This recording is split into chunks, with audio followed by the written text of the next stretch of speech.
Sasa napatana hivi anambia, "Hebu rudia ile kitu yako ya hivi." Yes, of course. Tell them. It's okay.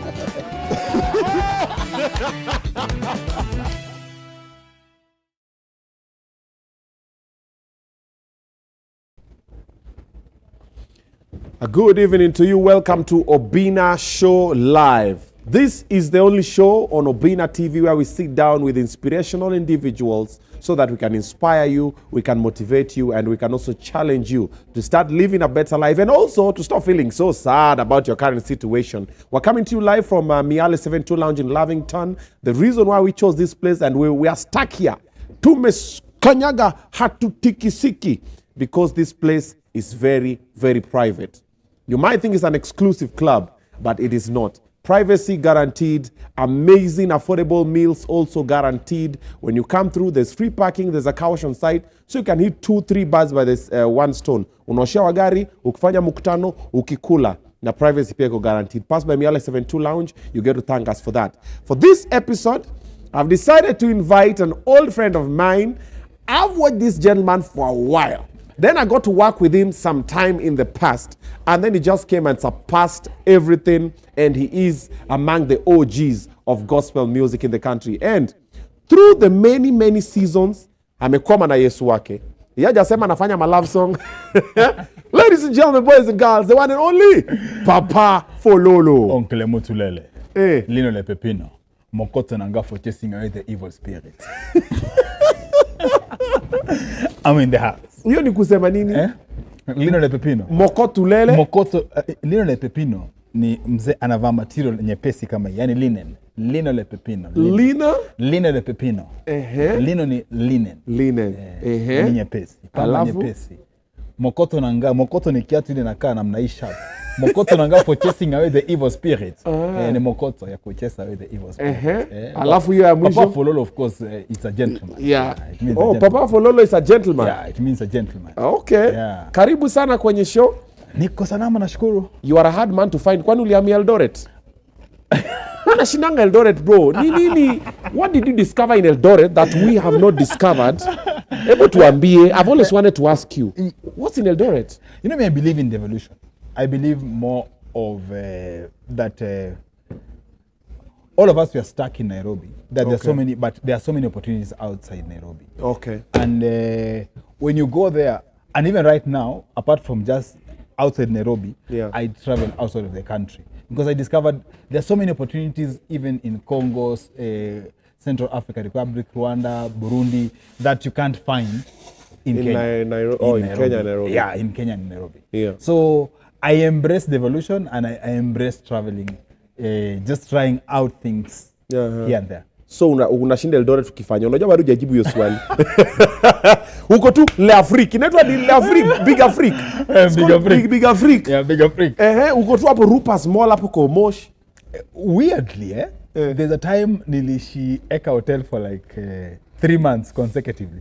Na nilikuwa nikaa mimi peke yangu kwa hiyo hoteli because at that time ilikuwa after COVID and then kulikuwa na hizo wamefunga, kuna roadblocks everywhere. Yes. So people were not able to travel from here to Nairobi to Eldoret. So mimi nilikuwa naenda because mimi nilikuwa na pass and all those things. Yeah. But pia kuna job nilikuwa nafanya huko. So nilikuwa naishi eka because by that time your mall ilikuwa inajengwa. I was one of those suppliers. Wewe umekafunga. You know me, I'm just like Daddy Owen. Then I go to Eldoret on a random day. I will always find Daddy Owen somewhere on Rupas Mall. I'm like, you guy. No, I do happening? Unyami so many projects that is only that I don't bring them to the limelight. Yeah. But I do a lot of. Chini ya maji wewe ni mwanabiashara hatari. Lazima bro. Lazima. Hey, it's a nice thing though. You must diversify. Eldoret is growing, Joe. Oh, kabisa. There's a lot of money in Eldoret. I've traveled to so many towns in Kenya. Yeah. And Eldoret is one of those towns that I always feel like kuna hiyo disposable income. Like every now and then guys are willing to spend here and there. Like, you know, if you go to a town that guys are willing to spend 2,000, 3,000 hapa na pale. Hata nimeona leo conversation msema ameandika how come all the clubs are being open in Eldoret? Does it mean people have noticed there's something? Yes. So it's one of those towns that, and I think it's because of their culture. Yeah. You know, mostly Kales wanapenda every weekend.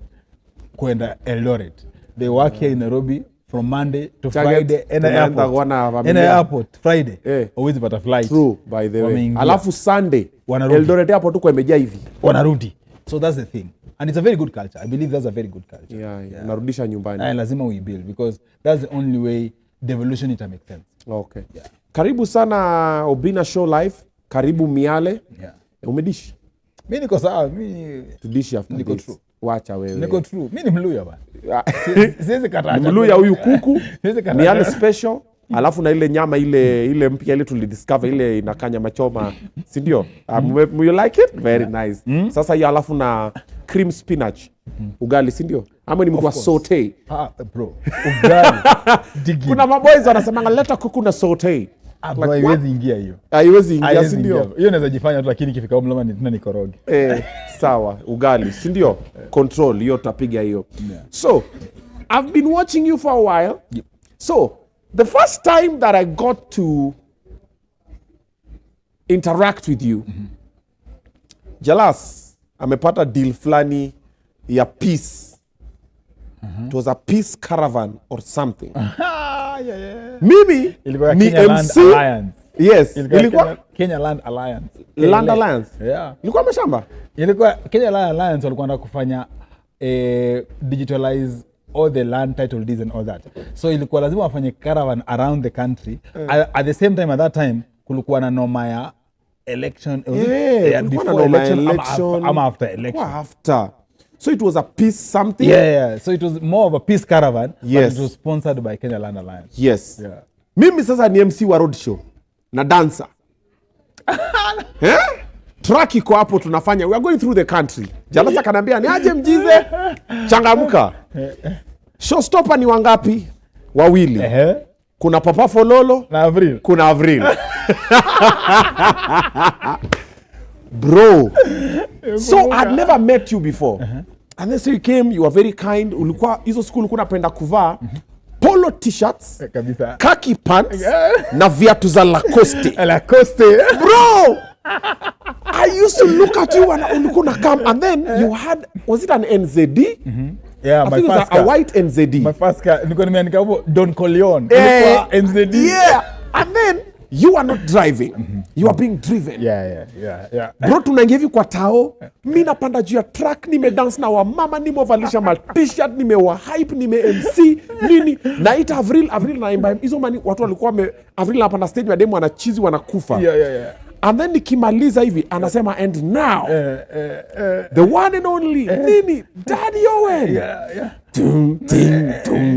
Bro, and then ndio saa unashuka kwa NZD huko. Ya white. Alafu umevaa Lacoste, alafu soul ni white. Alafu umevaa khaki pants, alafu na polo, alafu umesimamisha hivi kola. Lazima. Bro, alafu na kam pole nakwambia watu wana cheese. Ndio hiyo sasa. Wanatoka kwa caravan wanakuja kwa NZD. Sasa unaimba na wanakutembeza pole, alafu walikuwa hauna mbio. Hivi tu ina. Alafu unapanda kwa caravan. Yeah. Tuende. Yeah. Bro, alafu unaimba. Alafu unashuka. Wanakuzindikiza mpaka kwa NZD. Unaingia, unapotea. Sisi tuko hapa tunamenyana nao. Tunatoka Nairobi tena niko juu track mpaka the next town. Tukifika the next town, mimi nilikuwa naambiwa tu, wewe ikifika time ya Radio ni introduce, he will be here. Tena wewe uko unapanda na siku basi, wewe na Avril anakuja na gari yake uko na. Bro, I used to look at you, I'm like, God, Mungu siku gani? Bro, ulini challenge. So my hygiene, that is where it's. Nilikuwa na kajasho kidogo, nilikuwa nanuka kajasho fulani chembamba. Alafu nilikuwa naangalia hygiene yako bro, nikajambia, if this guy is this clean, why would I not? Bro, secret, this one I've never told anybody. Nilipatanga do. Nilibuy khaki pants, color zote. Nilikuwa na khaki pants ya avocado, khaki pants za purple, khaki pants za Lacoste.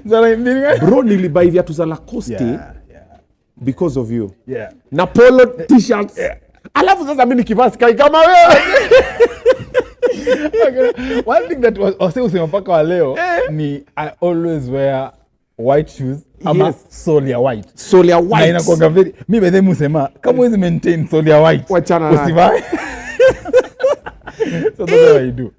Me always. Lama nimekia tu kama si white so likwe white. Yeah. Inaonyesha tu kuna level of cleanliness kuna usafi fulani. Bro, this time when you are doing that caravan as a person ulikuwa wapi kimaisha? At that time bado nilikuwa na NZD bado inamaanisha at that time sikuwa nimemove to, because you see for me nilikuwa naishi na brother. I stayed with my bro for 10 years. Rufftone? Yeah, for 10 years. And I accommodated for 10 years because at that time I was an aspiring musician but I couldn't afford kwenda kuishi kwa nyumba yangu. But after I think 2009 nikaanza kuishi peke yangu. 2008 after breakthrough ya Kapungala. So nilikuwa nimeanza kuishi peke yangu but nilikuwa naishi kwa I think 1 bedroom house and then from there nikaenda now to ki mansion fulani hapo baadaye. Usitishe mansion ndivyo bwana. Ati ki mansion. Sema the mansion. Ki mansion fulani. And then after that ndo nikaenda ki mansion fulani after that. So your time life ilikuwa haikuwa imepick sana lakini you were somewhere. If unaongea about NZD siko nimebuy my first German car. So hiyo ilikuwa first German car is the key word. Yeah, so there were a couple of them. Yeah. Bro, you motivated me, inspired me, you challenged me. Venye ulikuwa na swaga huko anaambia una kelele, we ni msafi alafu umetulia. You know, I've seen a lot of artists even performing. Yeah. Walikuwa na sweatingi. Bro, kuna sweat. Mbona nataka nikuulize rolon ni gani? Nilikuwa hata pia nilikuwa I think I discovered mom was a perfume cologne long time ago. I was introduced by Kaberere alikuwa kwanza kwa introduce mom was a cologne and this. So nilikuwa na kwa usafi fulani because you see for us we were like the first people to showcase that music, vile nimekwambia music ni 360, you understand? Yeah. Is that because you see for you what you remember is how I was dressed, how you are dressed. You understand? Yeah. So I always tell msanii na manga msanii there are things that you do that people look past your music. True. There are things which are bigger than you. You influence people in a very different way. So mimi nilikuwa na believe your point here, the way I present myself, the way naongea na watu, it's bigger than, because music everyone knows. Kama uko na hit song, people know you can unaweza toa hit song, you understand? True. But now beyond the music, what else can you do? What else can you offer? Yeah. Bro, good stuff, man. Yeah. In the industry for how long now? 20 years. Yo, 20 years. Miaka 20 bro, 20 years. Na bado ubanduki? Ami niko hapo bro. Yote ni ubatili. Niliitwa nikaitika. Sasa. But what people don't know, before uitwe uitike, ulikuwa mwizi. Bro. Ulikuwa mgondi mbaya. Manzejo. So before tufike kwa hiyo ugondi, nataka tuanzie ilitoka wapi, ikaingiaje kwa ugondi, and then ukatokaje kwa ugondi, because hai kuna msee kwa ugondi na kuna msee ataingia kesho, kuna msee ataingia leo, kuna msee labda atakuwa zile za. I interviewed someone yesterday here, he's called Wilson. The guy was a thug, alikuwa anaibana kina Madheri. The guy was shot, yako na bullet kwa mwili, he needs to go to India. He's been through it all and someone might learn something. So I've seen a show, I think ni mwana YouTube ama ni mawapi. Yes. There's a guy who ana interview what's all called criminals. Yes, I've also seen it. Umeona? I've seen it. So ma pickpocket, yeah. Kwanza ni mwana yake jamaa kamoha. Nimeona. That guy is doing a good job actually. That guy is doing a very good job. Yes. But one of the most consistent thing nime notice about their stories, yes, ni same na yangu. Yaani ile umetoka shule, you don't know what you want to become or what you want to do. Yeah. And then kuna hiyo gap. The moment kuna hiyo gap, kuna kitu iko ready kukusakin into that third life. Yes. And I could imagine mimi niko kwa hiyo position, nikafikiria maybe ilikuwa hizo enzi zetu. Basa nikisikia watu hiyo wanapigiza story sana. Same script. Inanishangaza sana. I'm like, so nothing has changed. Tuko in the same vortex ya kuvutwa ndani. Can't reinvent the wheel. That's the point. Yeah. So yangu pia, kwa sababu watu wetu kiwauliza, nimeona story zao nikaona it's just like yangu. Yeah. Hauwezi panga unda kwa mgondi. Na baadaye sometimes ushakuwa mgondi, ujuangu umeshakuwa mgondi. Wewe bado unafikiria mimi niko tu sawa. Mimi sibi watu. Because you see, at the end of the day, inaanzanga slowly ni wase una hang out now. Ase una hang out now, si ati ni wagondi. Inaanzanga tu ka joke, mmetoka hizo time tuko nanga F2 club, mmetoka F2 club. Mmetoka wase wanasema huyu msaka kuna lebo kali. Tuko hii kofia. Msana nyang'anya msaka kofia. Akishanyang'anya kofia na mzee utafanya nini? Ka jokes tu, inaanza tu na vitu kama kofia. Kesho yake na tunyang'anya msaka kofia jana, leo tuchukue hii watch. hivyo. So you see, it's not like ati mlika chini mkachora kama kwa movie venye wasa uchora ati now we want to now go we here. got professor. No, hakuna kitu. No. Hamkutaka mkutano kwa round table. No, si tuko na hizo nonsense. So those things inakujanga sasa ukisha adapt, ushajua siwezi fanywa kitu, sijaifanywa kitu, sijaishikwa. So unaanza una feel ni kama I need to go unapanda the ranks. Sasa ndio hiyo. So that's when you find yourself now in those now weird cliques. Okay. Because unapatanga maybe in your crew mlianza kama mko watu 8. Wawili ni waoga, mnabaki wa 6. Wawili wanapata job mahali fulani, mnabaki wa 4. And then unaanza kuona say hawana hiyo iga ya kugrow kama mimi nitakugrow. So slowly unaanza kugundua mnaishi umo. Kuna watu wengine wanaishi tena pia wanafanya the same thing. Kuna watu wengine wanashika yaro wanafanya the same thing. So mnaanza kujoin pamoja pole pole, mnaanza kupiga story venye last week tulibia msee kwa mat, last evil.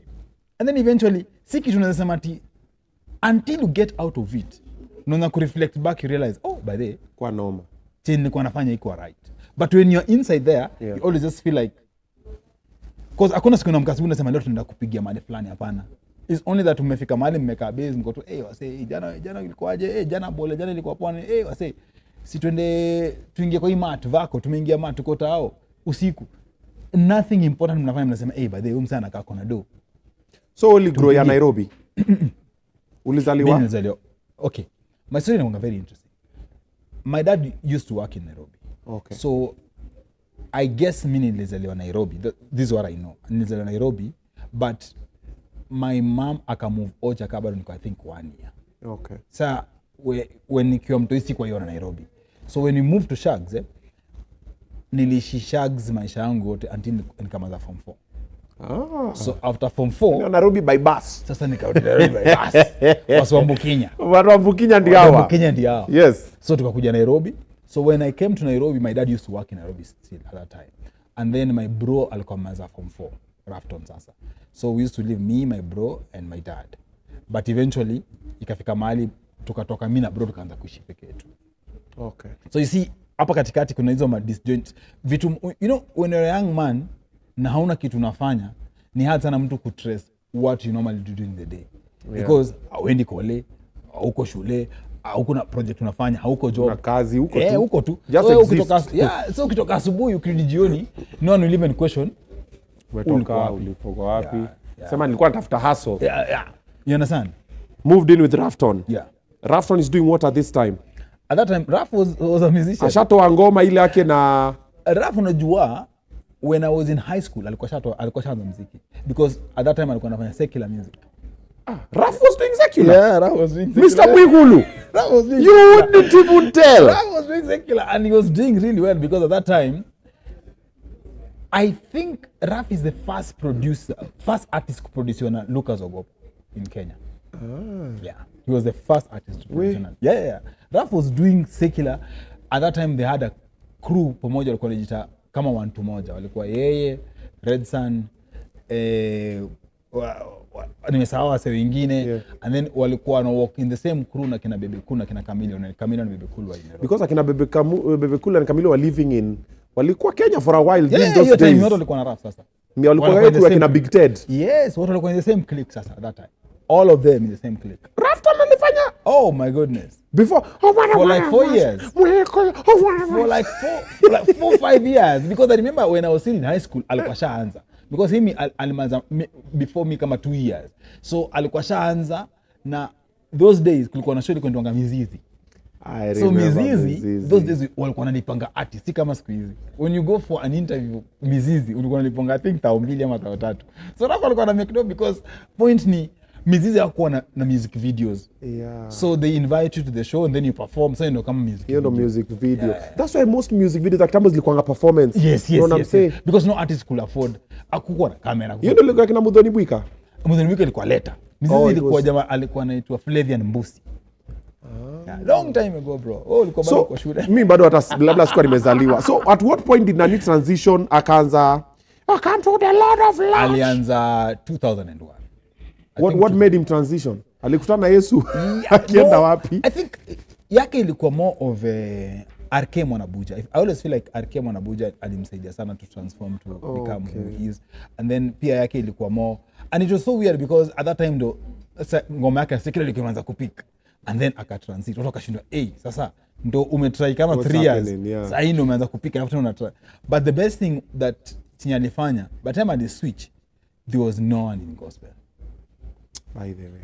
You understand? Look at during that time, it was just Rufftone. Yeah. Like, everybody's like Rufftone. Gospel, it's Rufftone. And Mtuku. You understand? Yeah. So by the time I switch, alikuwa yeye peke yake. So I always appreciate him because I always say he's my mentor because I saw so many things. There are so many mistakes me kwa career yangu sikuweza fanya by the virtue that I used to learn from him. People confuse, I always tell guys confuse mentorship and coaching. Mentorship is whereby you watch how someone walks, someone behaves, someone treats other people. That's mentorship. Coaching nile fanya hii usifanye. Yeah. So watu wengi usema I want you to mentor me, but you see you want me to give you direction. I'm not here to tell you what to do. Mentorship is you see in the Roman Empire kulikuwa wanasema I must see your scars. Why? Because the prodigy ilikuwa before I pick you as my leader ama someone I should look up to, we must go to a room, you undress, I see your scars, nione umeenda wars ngapi, every scar has a story, so you must tell me, by every scar you must tell me a story about that scar. So watu wengi sasa kinambia nataka unimente niko hivi, I'm like do you know what mentorship it's not the way you think. It's not the way you think. Because watu wanafikiri ngamia anakutumia ngoma, umwambia hiyo ngoma ni kali. So ni mentorship. That's not mentorship. Look at the story I've told about the way you used to dress. Yeah. You mentored me without knowing. You understand? And a lot of other people are done because I look, I'm like, this guy moves. Yes. This guy does. Yes. This guy. Then I emulate. Yes. Some people are like, nishike mkono. Yes. Niambie nifanye aje. No, it's different. Yeah. Because I always hear It's guys saying, ati wewe uli raise nani, ulimenta nani kwa industry. It's very different. You understand? Naonanga Sabato akiingilia Sabato anapiganga watu. But Sabato is doing a good job because mimi nasema at the end of the day sometimes you need people who will challenge you to become the better version of you. But at the same time I always say people will get a very wrong narrative about mentorship. Yes. You know you can influence the whole industry that you don't need to pick one person. Sure. Your influence alone in the whole industry is massive that only change how the industry think. We'll get to that. You did. Yeah. You did with Kapungala. Yeah. We are getting there because there are people who don't know. Yeah. They're just like this guy. Yeah. Bro, everybody was singing like you. Yeah. Akina nani? Ole Willy. Yeah. Ole Willy changed mpaka Ole Willy sasa akaanza kufanya Kapungala, akaanza kusema everybody was singing like Daddy Owen. Yeah. So we're going to get into that. There are people who don't know that side of the story. Yeah. So that's what now. Let up pole. Yeah. So now tuko kwa Rufftone. Yeah. You're moved in together. Rufftone already big. He's already doing big things. Of course. Woko kwake. Hauna job. Yeah. You're just hovering around the crib. Yeah. The difference was at that time I used to go with him for Akeneza shows. Okay. Na understand how anaongea na clients. Okay. So those things nilikuwa na learn sana. I was so interested to know behind the scenes what happened. Yeah. I was not fascinated by the glitz and the glamours that happened kwa stage. Nilikuwa fascinated about anaongeaje na Lucas, anaongeaje na producer, anaongeaje na client Mwatia show. Yeah. You understand? Akena interview before the interview happens. Yeah. Story gani wanapiga roho kwanza. Yeah. So nililearn in take long because watu walikuwa wananiambia wewe ni mnoma bana. Bana uko kwa shadow ya brother yako. But for me nilikuwa najua it's not just being under his shadow. I'm learning. It will take time because when nilianza career yangu ilikuwa very interesting.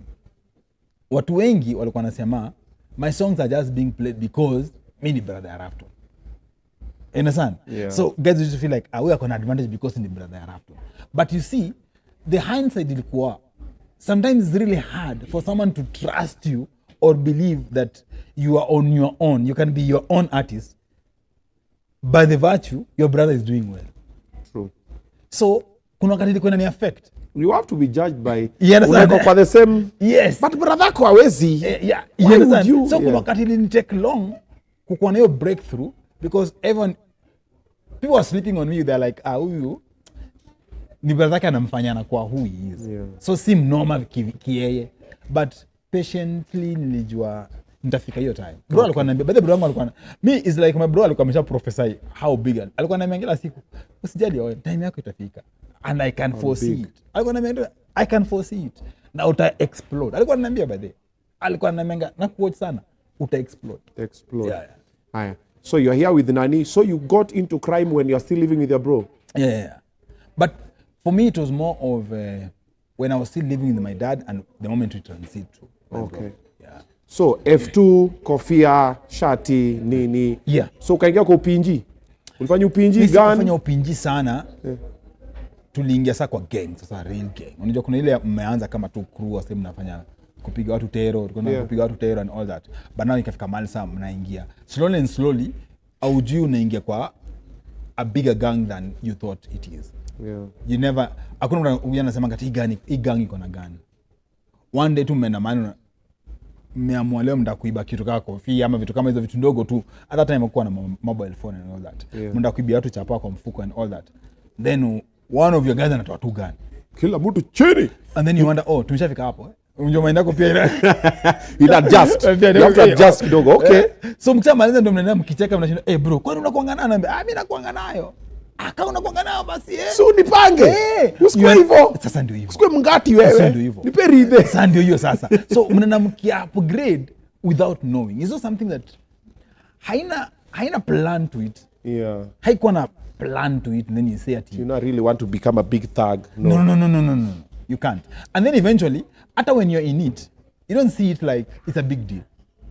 Because unapata mkoseka 10 guns kwa hiyo gang yote gun ni 2 na pengine moja ni imbo. Unaelewa? Moja ni real. Na leo real maybe hata ina kitu, haina dengu. Sasa unaona sasa ilikunga hadi haina dengu. Haina dengu. Sasa unaenda risasi dengu. Sasa unaona ndio ndio hiyo eventually slowly embrace. Okay, you know when something when you untry kila kitu ikuwe normal, that's how it becomes legal in your mind. By the way, you find ways to give excuses. Normalcy creates legality. Because at the end of the day you always feel like kama ni normal kwangu, mbona si normal kwako? Mbona si normal? Exactly. So that's the thing. So eventually unaanza kufeel, ukishaifeel una feel nishaishika ridhi, nishaishika moto, unajua umaitolea mse ridhi. Of course. Hizo ndio nakwambia zilikuwa normal at that time, yeah? It's only that right now when I sit and look back now, wow. Yeah. That was crazy. That was crazy. Which one was the most awkward robbery incident mmeikuwa nayo? That mako nakumbuka unasema hii siku ningedai. Hii siku nilikuwa niende. It's not a robbery per se, but mimi nasema the incident that me I always remember is one of our guys alishikwa. Na hiyo time hatukuwa tumeenda naye. Okay. Alishikwa, but venye alishikwa akachomwa live. Na nikiona iki happen. Ulikuwa hapo? Yeah, naona iki. Unajua usi ni ule nani? But you see at that time amepigwa paka he can't talk. Anakuangalia but there's nothing you can do. Says him save. So that thing those are zile moment you look back and you're like, hiyo ni torture. Hiyo ni trauma because unamuona ana bleed, amepigwa, akachomwa alive, but there's nothing you can do. Na ikiwa taya ukiona, there's nothing you can do. Then bado unarutu kuiba tu tena. You see such incidents zinaanza kukumbusha kwa sababu umesema nikumbuke one of those incidents. Yes. Hizo ndio zinaanza kupatia hiyo perspective ya bro, this is dangerous. Normal. Yeah. Cause kutoka hapo of course kwa wase yake ilikishafika, unajua siku yake ilikishafika. Unajua kuna watu wanakufunga kwa amekaa kwa keja. Ka 40th kamefika. So mnajichocha, but when you go back at home, when you look at the ceiling at night ukilala, hizo images zinakudisturb. Uko zile hii noma. Zinakudisturb. And for me the most painful part was alikuwa ananiangalia. That's the most kwa kila msee wenda alikuwa anakuangalia tu. Alikuwa ananiangalia because unajua ni wasee ni mob justice zinampiga. But mimi nikafika alikusingle out tu. Kwa ananijua, hao wengine wanajua sawa juu. Mimi ananijua. Ile macho ya save me. But there's nothing you can do. Utasema nini? Na mtu angesema huyu pia anakuanga na yeye. Utasema nini? Utasema? Ma guys ni aje tuite polisi maze. Bro, wewe try. Unajua siku hizi ndio kuna hiyo, I always feel like siku hizi kuna hiyo humanity, kuna hiyo point ya I know my rights na vitu kama hizo. Ama because those days ilikuanga wagondi wengi walikuwa na makarao. So hata ukishikwa after 2 weeks huo mzee utamwona tu mtaa. Same thing. Yeah, so walikuwa wanashikwa Wanaikuwa ndani unamwona mtaa. So sawa kana hapana. Well, let's take matters to our own hands. Because we can't be doing this every week. Tunashika mtu tunaika ndani tunamuona for 2 weeks. Tunashika mtu tunaika ndani tunamuona for 2 weeks. Okay. This can't be happening. Was it this incident of robbery that you lost your eye? Yeah. That's how I lost one of my eye. Mlikuwa mnadu? Ilikuwa event tulikuwa tumeenda because those days ilifika mali saa you target vitu kama events, big events because you know of course watu wakishaenda hizi big events watu watakuwa walevi. Chaguo la teenies, ni chaguo la pinjis. Yeah, sasa hii ilikuwa the bits of the season. Bits of the season. Yeah. Ilikuwa pale Ngong Road. So tukaenda. So through those events ilikuwa rahisi kuibia wase because those days ndio watu walikuwa wanatembea na cash. Yeah, hakukuwa na M-Pesa. M-Pesa imekaa mjuzi. Yeah, so msaka atakwenda happy lazima bebe cash. Yeah. So ukipata wallet kama 5 wewe uko sawa. Bebe 6 hivi uko sawa. So that was the trick, that was the plan. Yeah. Hizo those ilikuwa ukiambia msee weka mikono juu na utoe kila kitu, you are assured there is money. Si kama squeeze. Kama mikono juu na swipe. I'm even a PDQ. Police robbers come with PDQ so we make this work. You understand? So those days you know ilikuwa the plan. And then eventually everything went wrong according to the plan. Nikashikwa, nikapigwa mob justice after hour. Oh. Yeah. Wewe pia ulipigwa mob justice? Yeah, mimi nilipigwa mob ndio nilitobolewa jicho kwa mob. I call it mob injustice. There's no justice there. Oh wow! Now it's mob injustice. It's injustice because you are the victim. No, there's no justice there's there. No. Scare idea we? No, there's no justice there. No. Mulikuwa tao happy? Tao hapo karibu bomb blast. Oh, hizo masters za huko down. Hapo chini kwa roundabout. Ulikuwa unatoka mbio akakushika. Awali tulikuwa tunataka kuchapia mat ndani ya month 3 and then month 3 wasa mamuzo yenyewe nilikuwa nao wakadondoka before. Mimi sikujua. So mimi nishaanza ibandani ya mat. Mimi nishaanza msako. Niko peke yangu. Haujui Mamorio wameenda? Alidondoka. Mwezi. Nilipigwa bro. So walikushukisha matu vizuri. Walishikisha fiti. Kwambia kaa hapa kando to deal na wewe. Mawochi walinishangilia vizuri. Mawochi nao. Nao walinishangilia. Nao walinishangilia pro. Watchmen na zile rungu zao. Bro visigino zangu na magoti. Walikuwa tuna rungu kwa kisigino na magoti. Huwezi amka bro. Huwezi amka. Hadi kisigino na magoti. Huwezi amka bro. Wanakanyaga, Yeah. Hawakufinya machine? Hapana. Hiyo ni protecting.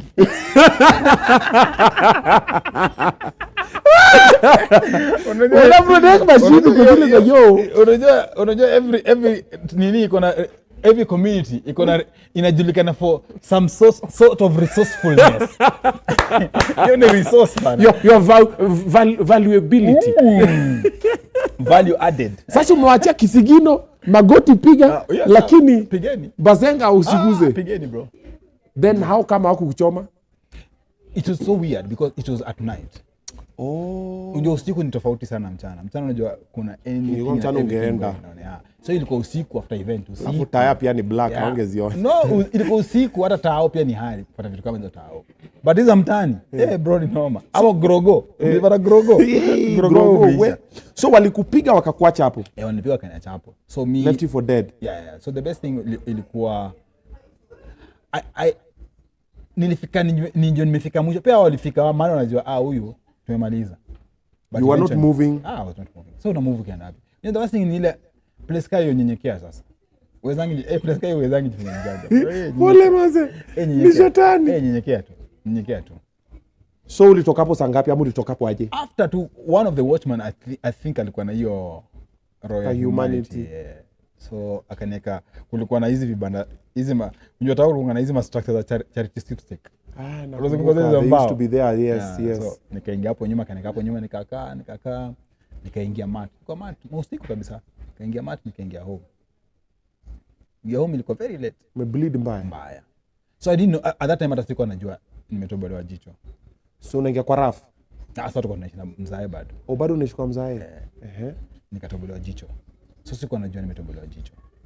Uko tu zile. No, umepigwa umefura. Ushaona ile picha? Hiyo trend wanasemanga wasiopigwa mpaka wanafua nani.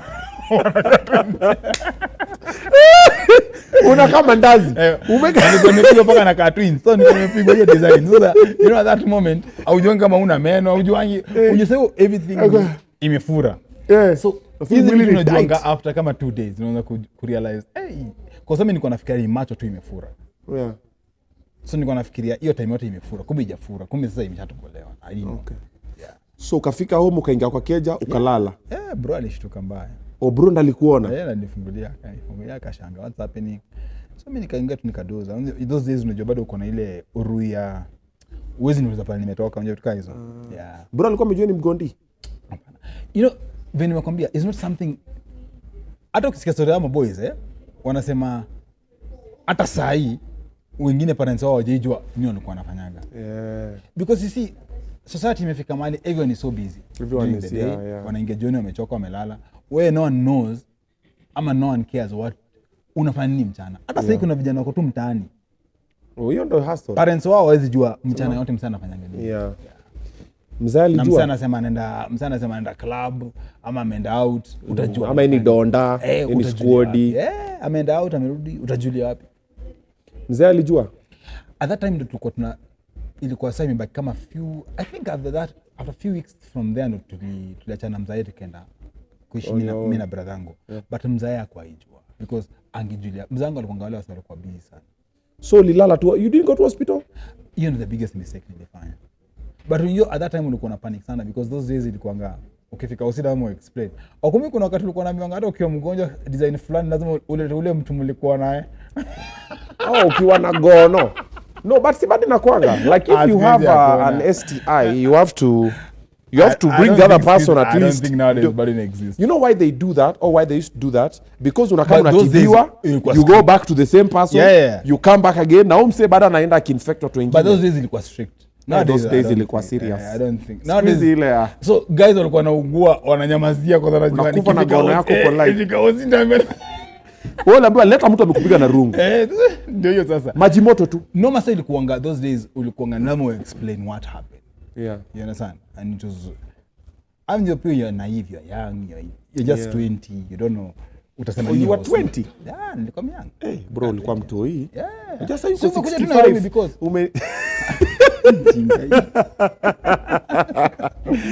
Mazee, imekuwa miaka. That's 40 years ago. Bro, pala man. So, Rufftone alikuwa anakuchoma na maji moto? No, at that time unajua hata robe tu ama ilikuwa Dragon Tiger? Alikuwa kole, hata pia kwa ngati na hiyo time kujua because pia anamka asubuhi anaingia kole. Yeah, mimi sikuwa nimejoin kole at that time. Ukachill ukahil kimangoto. Yeah, but eventually after a while so when tulihama nikaanza ku notice saa jicho inavuja uza stunning white. Inafura nikaenda kutoka. Unajua sasa inaanza kupop. Unaona unasema macho nikaa ina popping. Sasa hiyo ndio ilikuwa design. Yo, that's graphic. Yeah, sasa hiyo ndio ilikuwa design. So nikaanza ku notice no, this is becoming bad. So amazingly I met someone mzungu tu kwa street. Akaniambia volunteer from America and akunifanya operation hiyo jicho. Yeah. Amazing. Hivyo tu. Let me do an operation for you. No, akaniambia he's a volunteer ako hapa Kikuyu Eye Hospital.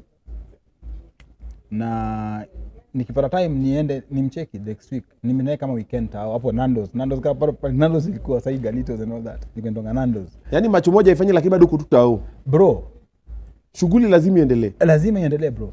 Utakaa chini na kani nani chini. Ikaingia hosi, nikafanywa surgery. So after surgery ndakaniambia unfortunately macho itakuwa permanently blind, but at least we can do the aesthetic part to it. Ile kufanya at least isikuwe hivyo vile kwa scary. Unaelewa? Sasa bado ni scary lakini si kama niko naambia sasa leo mimi world coin wangenifukuza bro. Machine ingekata kukaribia. Machine ingejio hii kitu inaendelea. Ama wangenijia 35. Wakasema watu wajicho moja hapa tutaki. Kama wanakuja kama wana insist. Hata tunawakatia 35. Tuna negotiate. Na sasa wangepata whole data. Nasikia wamecollect data enough. Yangu wangepata half the data. Hawangepata full data. Yo. Wild coin ndo. Oh, ni ukwenda wild coin. Naambia asikuenda, unaweza kwa nini? Mimi najua tu nikienda hiyo kitu hiyo mashine haitatambua jicho yangu bro. Ningefika hapo angeniambia one with two eyes. We didn't say one eye. But ukienda Worldcoin hatuko poa, you know why? Because unapatiwa macho fake ndio wanascan. Bro, ninakwambia ungepata tu half. Wanachukua data za majuu. Mimi ungepata half of the, ungepata full half. Lakini wangenipiga 35. Wangenipiga 7. Wakati umse ni con man. Umse mpigeni 35. Akituma. Bro, nije Dubai.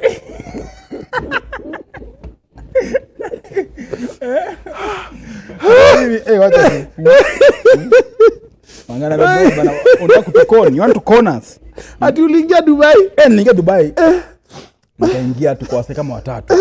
Kila mtu squeeze Dubai ukifika pale unaskana na iko kiglobe. Unaskana. Kufika kwangu inakataa. Nikashindwa kunaendaje hapa. Nikasikia saa. Can you come? Nikapeleka interrogation room bro.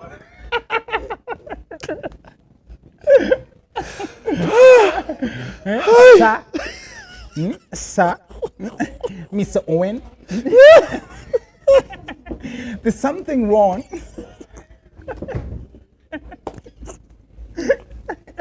Bro, nipenda ndio kuexplain. Jicho moja yoni. Hey. Ilikuwa kibarua bro. Ndivyo nielewe.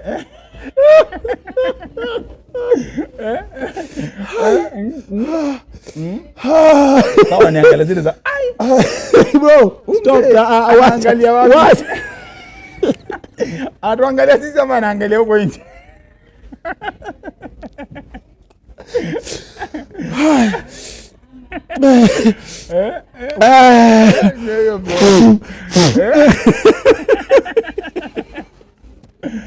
Ndio bro man. You have got 35.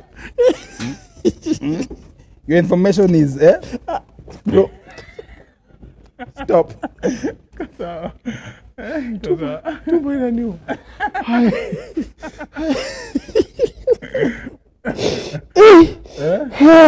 The life bro, the life. The life man. Where? Where? The life. Yo. The life. You know now. When so I've been to Dubai and I know how the airport works. You know, so now I'm relating. I'm like, yo. And then when I zile, you step aside. Come to this private room. Yeah. Hey, are you sure you're? Yeah. So where are you from? Yeah. Niliuliza maswali mob. Una kama thumbprint ka zote. Alama na simu. Ikafika mara moja ndo akarudiza. Is there something wrong with your eyes? Walikuwa wanaogopa kuniuliza.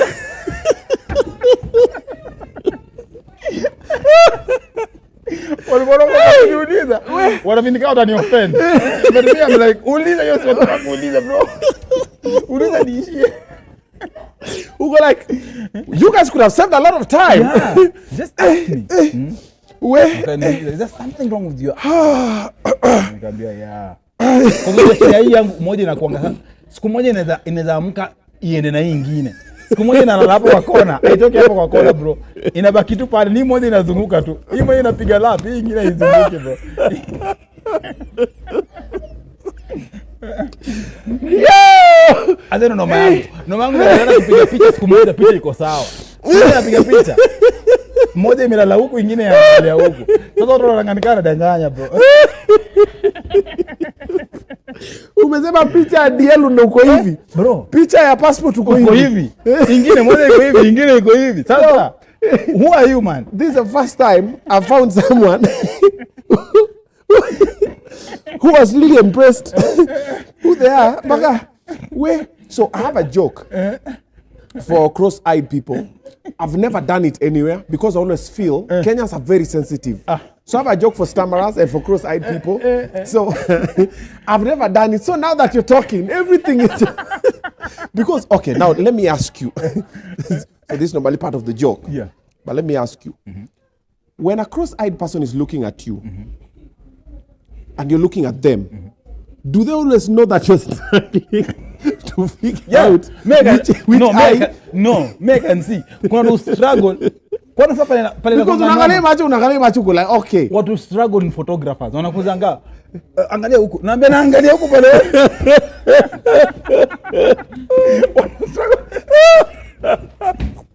Oroka bashaka anakwambia angalia hapa. Angalia bote. Anashinda angalia hapa. Naambia naangalia. Yeye anafili kama anaangalia huko.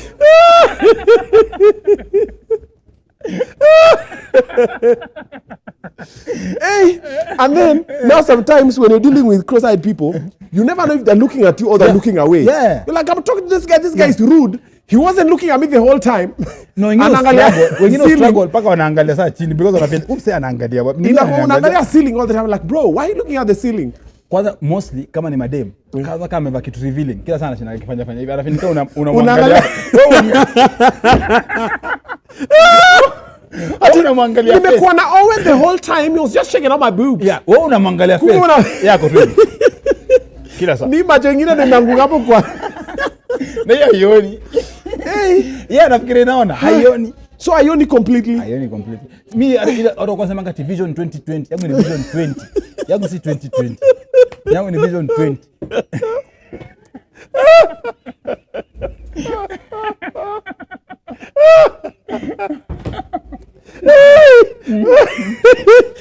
Vision 20. I love this job.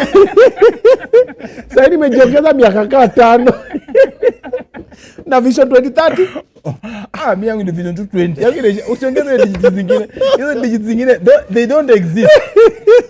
They don't exist. Msaka ananiambia hiyo world economy ningeenda niangalie moja. Naambia moja gani? Ni moja. Hakuna moja, ni moja. Ati wanaangalia moja. Hakuna za moja. Huyu ni moja. Hiyo ingine hata jini endelea. Yo. Mimi nikiambia na msee, lazima tembele hii side. Akitembelea hii side, ndamkanyaga, ndamgonga. Kwa sasa unajua mimi yangu haipiti hapa. So most of the time, nikitembelea nataka tembele tu hii side nyingine. Kwa sababu tembelea hii side yangu bro, ndamgonga kofi, ndamkanyaga. Sasa sijui. Bro, do you drive? Vizuri sana. But hawezi piga corner right. Mimi niko sawa bro. Shingo yangu inazunguka kama ya Owen. Shingo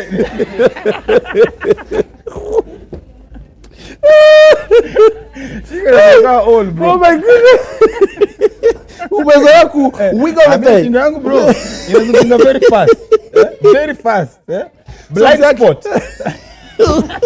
This is a blind spot.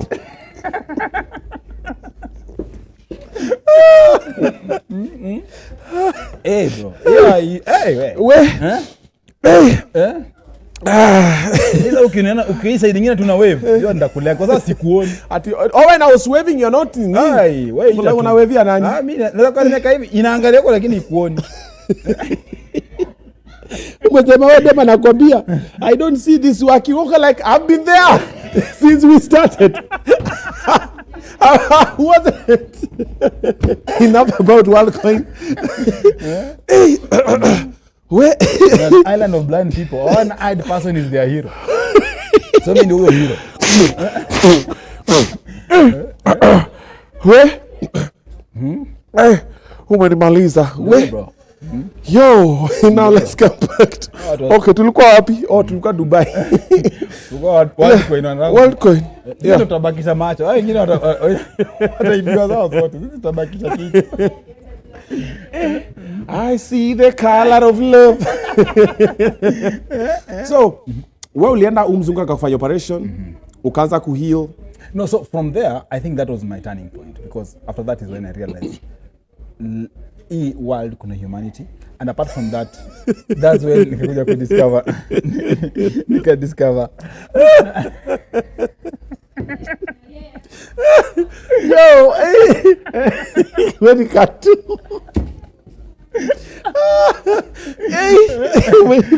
so bro, after that nikajua because the most weird part was you always believe, unajua when you're young you always believe that maboys wako ndo life, au ndo everything, hata nikifanyika they'll come through. But the moment nilikuwa hosi for a very long time and then no one came, I think that was my turning point. That's when I realized, hey, the only person alikuwa come. Your operation si mchezo, unajua ni operation ya jicho kabisa. Yeah, so after operation that's when my bro alikuwa anakam. Rufftone tu anapula. So after that nikaanza ku realize, and then for him at that time he's born again. So anakuambia, hey, life si poa. kuja tu CV Kenya. So from hapo yalijua. No, alikuanza tu kurealize this guy is on the wrong path. This years kwa vinatuambia. Yeah. I add up. Whatever he's telling us, I add up. Okay. So ni mjanja, ni mtu msoa akajua tu hapa kuna kitu. So from then nikaanza tu kumfollow. Nikaanza kujua what he's doing. Yeah, you got interested in now the music now fully. Pole. Most guys know you from Shilingi ya Kenya. Shilingi ya Kenya. Inatuzungusha. After this hospital, working with Rufftone, this when this song came, ama there were other songs before this? No. It's interesting because nikiwa high school nilikuwa natamani sana kuwa musician, but after high school ni kama nilizima hiyo chapter. Okay. So by the time nika transform nikaamua now I want to get born again and all that. So nikaanza kufuata Raf, every Raf anaenda. Okay. So nikienda Raf siku moja studio, ndo tukiwa studio ndio RK. Raf alikuwa anaandika verse akakwama, hakumaliza. So RK akaniambia wewe si brother yake, because walikuwa anamalizia album yake. Ananiambia so drop kitu hapa because nilikuwa najaribu correct Raf, naambia fanya hivi, change hivi. So RK akaanza kujua this guy has an idea of something. Yeah. So RK akaniambia andika verse weke. So nikaandika verse kwa one of those album ya Raf ya kwanza ya gospel. Yeah. And from there RK akaniambia hey bro, you can become a musician. There is something. There's something in you that is different. Akaniambia you can become a musician. Okay. So from there pia bado kuna remnants za street So hata hiyo ngoma nikifanya nilikuwa najiita street doctor. Wewe street daktari wa street. Kabisa. The street doctor. So eventually ndo nikaanza kuona nataka tu kutoka hiyo life kabisa completely, so I need to change my name. So ndo nika change jina yangu from street doctor to Daddy Owen, and it was so easy because my real name is Owen Mwatia. Okay. And then my mom calls me Daddy, so it was just a combination of Daddy. That was easy. Will you play safe? Yeah, it was as easy as Daddy Owen. Okay. Yeah. Kupiga, how did Shilingi ya Kenya come about? Now Shilingi ya Kenya, interesting. When I started my career, I started with my first song. I did my first song with a guy called Ambassador from Uganda, and I featured Mr. Googs. Yo. At that time, Mr. Googs was very big with it. Huge. So that was my first single. Yeah. Interesting, in the church fraternity, was all walijua sana. Okay. But now mainstream, was all nijua na Shilingi ya Kenya. Okay. But before nikuje na Shilingi ya Kenya, nilikuwa nishafanya ngoma kama 3. But zilikuwa big in the church fraternity. It was gospel. Okay. Yeah. And the most interesting thing was at that time church ilikuwa na very big industry before the mainstream, because ilikuwa na kama washo hip hop wana kama ka click kao. Of course. Yes, wanajua ngoma ya mzee word. See, we know underground, unajua ule msee ni fire, huyu ni hivi ngoma yake. Kuna msee ametokea ndo hapo apuz. Kuna msee ametokea sije ndo sana sasa hivi wanakwambia kama majina zingine nashinda okay. Yeah. So that's the same thing. Gospel ilikuwa kwa church, but kulikuwa na click ya gospel tu yani. So mnafanya events zenyu wenyewe mnaenda, you understand? So the songs that nilikuwa nafanya that time, they were big in the church, but hazikuwa big huko kwingine. Okay. So Shilingi ya Kenya was the first song that now ilichezwa kwa mainstream, because ilikuwa my first video kuchezwa kwa TV. Okay. Yeah. It was very instrumental now shaping the Daddy Owen people now. Yeah, kabisa. Kamove Shilingi ya Kenya, next jam. After that, by then unajua nilikawia kidogo before I did my next album, because kulikuwa na a huge gap in between after Shilingi, because my first album ilikuwa ndo Haijalishi. Okay. Haijalishi. Yes. Where are you at? Haijalishi. So I was blessed enough to win like 3 or 4 awards with Haijalishi. Okay. So nikaanza kufilio pressure ya my first album, kwanza album ilishinda album of the year, Shilingi Kenya kashinda video of the year, song of the year, songwriter of the year. So nilikuwa nako ka panic, ka pressure ka so what next? So nikaacha very huge gap hapo katikati before nifanye my next album. Yeah. So unfortunately, if I look back right now, my next album haikufanya poa after that. Okay. But watu wengi hawakujua because mimi mwenyewe at that time nilikuwa na the name Daddy Owen ilikuwa a bigger brand. Yeah. So bigger than the songs. Yeah, so when you do a song, it's... Yes. So my third album nilikuja ikafanya saa bigger. Sasa system ikapungala. Oh, the third album was Sitting Kapungala. Yeah. The first album? Haijalishi. Haijalishi. The second album ilikuwa The Son of Man. The Son of Man. Yeah. Then Kapungala. Yeah. Now let's come to system ya Kapungala. Yeah. This is where most people now started to know, this guy. Yeah. Bro, you came with a different vibe. Kabisa. You came with a different wave. Yes. You made gospel people know they can dye their hair and still do gospel. Yeah. And do baggy jeans. Yeah. And whatever. Ukakam change. Ukakam with the whole crew akina Danko. Kera. Everybody was you guy. Yeah. What was happening during this time? Because Kapungala was different. How did that even come about? Okay, it was very intentional. Number one, the biggest issue that nilikuwa na face na young people walikuwa na feel ni kama the moment they leave going to club and all that, they'll be bored this other side. Yes. So, what was the most important thing? The most important thing was, number one, mi nijue word kabisa. Because those that nilikuwa na preach by the way. Nilikuwa na preach ile kabisa kama pastor kabisa. Nijue word kabisa. But at the same time, before niwa capture, lazima nifanye kitu yenye najua they can relate to.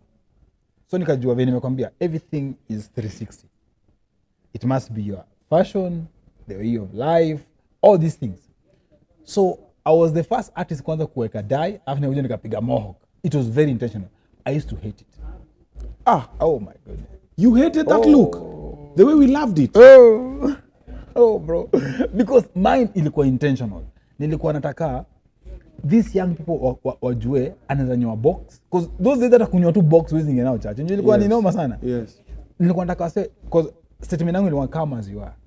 Venye huko tu. Yeah. Unaweza kuja kwa gospel na tutakuembrace venye huko. Yeah. So ilikuwa very intentional for me to dress that way. For me to do those videos because hizo videos ilikuwa video zangu zilikuwa zinaangalia kama ni zeke la video because watu wanashinda of course haikuwa na anything explicit but the cuts the venue locations zilikuwa zina belt buckle yeah ni brown ndio hiyo sasa glow. Yes it was very intentional because I was like I must target a certain age group that I believe uwezi wa approach na the same approach unatumia kwa approach and you did capture everybody bro. You scooped a words na watoto bana tao wamenyoa mohawk bana. Hiyo ilikuwa luku. Nashangaa. Hiyo ilikuwa luku and then you scooped awards you guy. Yeah. But what was wrong with Danko? Why? Aru punga tapinga orieto gange demo. Everything was very intentional because at that time tulikuwa tunasikiza more songs from West Africa. Unakasa hivyo tunasikia mapiano. Sisi tulikuwa tunasikia more from West Africa na of course Congo. But West Africa at that time kina Ivory Coast and all those guys walikuwa wanafanya kitu ndio animation. So ngoma inafika katikati hapo kuna hizo vitu zinafanywa hapo katikati. So research. Yes. So but time tulifanya hiyo ngoma ilikuwa big sana kwanza Congo na Ivory Coast. Oh man, ilikuwa wacha tu. But time tunaenda kufanya Mamas Nigeria, everyone was vibing to that song and we were like we didn't know how big because ilikuwa na social media. Yeah. Sika sahi. So those days ungejua kama ngoma yako iko na YouTube streams nini whatever ungejua. Sasa hii ni easy unaweza jua ngoma zangu na hata unaangalia kwa stats unaona watu wangu wana watch video zangu wako Kongo ama wako Rwanda ama wako those days ungeweza jua. So unafika Nigeria una perform hivi everyone is singing you like nani aliandikia kitu iko kuandika. Sasa ilikuwa who came up with that idea? Na wewe ingia fanya tu hiyo kitu.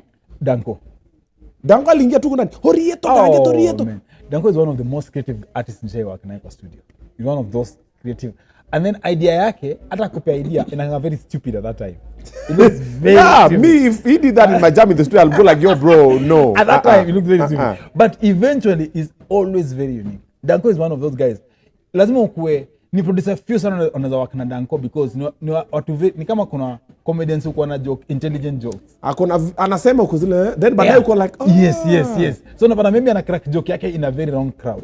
But akipata the right crowd inamaliza. So Danko anasema vipi producer kwa so producer wanashinda wewe fanya tu wewe weka tu. But kuna producer wanajua wanakuacha hiyo space just be you. Explore, experiment. So Danko alikuwa wale wase ukitaka kumweza mwambie just be you. Kwa chorus zake alikuwa anaandika chorus refu and you're like chorus ni refu sana but imagine the crowd will sing it. Man.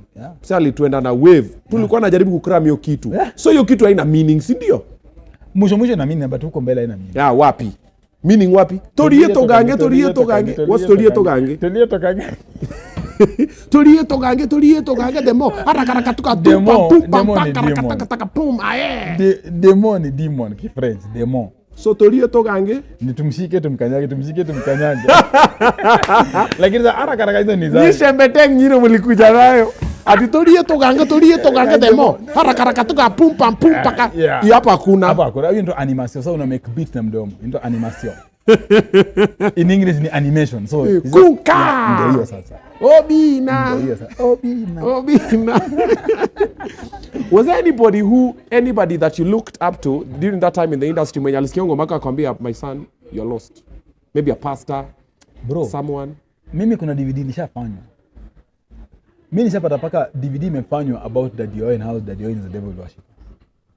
Yeah, na inazo kwa mashule. Mimi nishaenda shule, kids waka walk out of the entertainment room. Wewe uko devil worshiper? Last weekend yake kuna pastor kuja akapreach akasema huyu jamani devil worshiper. Na mimi nimeingia shule kupreach. Sasa nimeingia sasa kupiga show. Tulie togange. Wakaamka wote wakaishia. Kwa sababu shaambiwa. Shule kaa 3. Na sasa kuna ma DJ pia wanaonekana wananiambia, "Manze tumeenda shule tukaambia tucheze ngoma yako." Tumeenda it's normal. Those are things that you must face. Those are things that you must face. But for me nilikuwa najua it's normal. As in the moment you are radical, the moment you are radical, you need to expect, of course. I always tell people, Jesus was one of the most radical people. Because, Ali challenged the system at that time. Yeah, yes, he did. One man. Yeah, Ali challenged the system.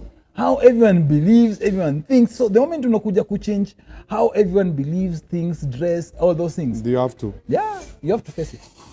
You have to face the music. And during this time when you are becoming huge, system ya Kapungala bro imekam is the number one play. Kids are singing, dancing, everything.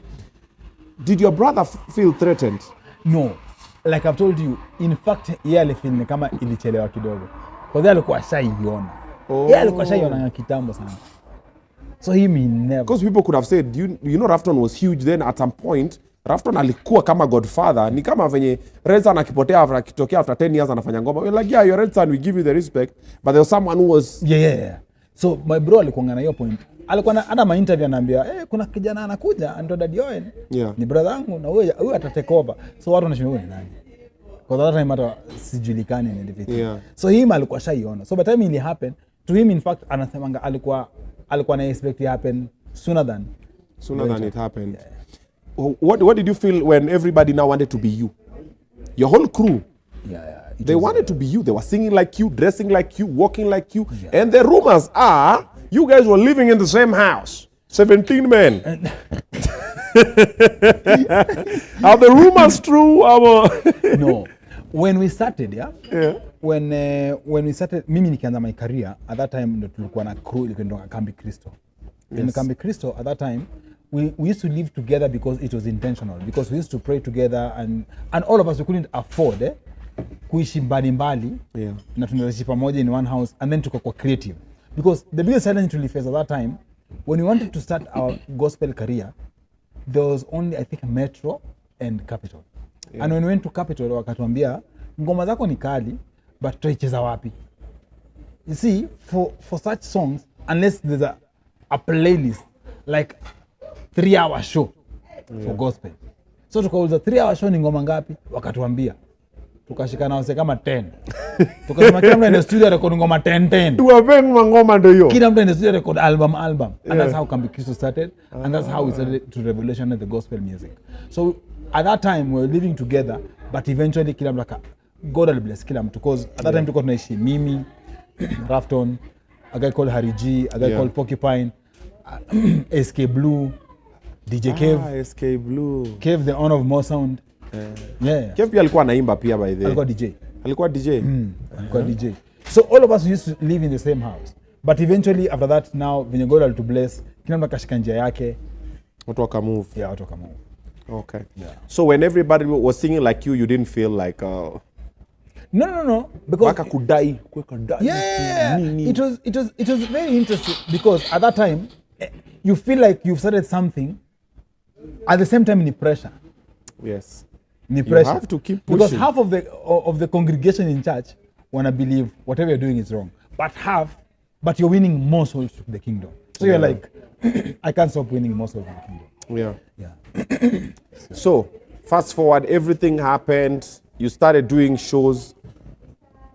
Then somehow, Safaricom, you are among the first gospel musicians to be paid a lot of money from Safaricom. And until now, where Safaricom ni kama ni nyumbani kwako. How did that happen, bro? Tunakuanga zile za man, we really wanted to be, wewe unaingia mara unafanya Malaika awards, sijui nini, powered by Safaricom Foundation, sijui what. You made so much money from Safaricom, bro. Mpaka wewe hata nikoshwa simu unapiganga, unanunanga airtime. Tuambie tu kweli, bro. Do you buy credits? Yeah, it's for another day. Now, with Safaricom, I have a very good relationship with Safaricom because I've worked with Safaricom for so many years. Now, one thing muko now ni I know how to make intros. Kujua na mabeshte, kujua na wase, and then I know how to maintain friendship. You know kitu munisaidia. Okay. Bro, mimi naweza maintain friendship. Mimi kuna wase naweza kwa nimeka now 10, 15 years. Naweza maintain.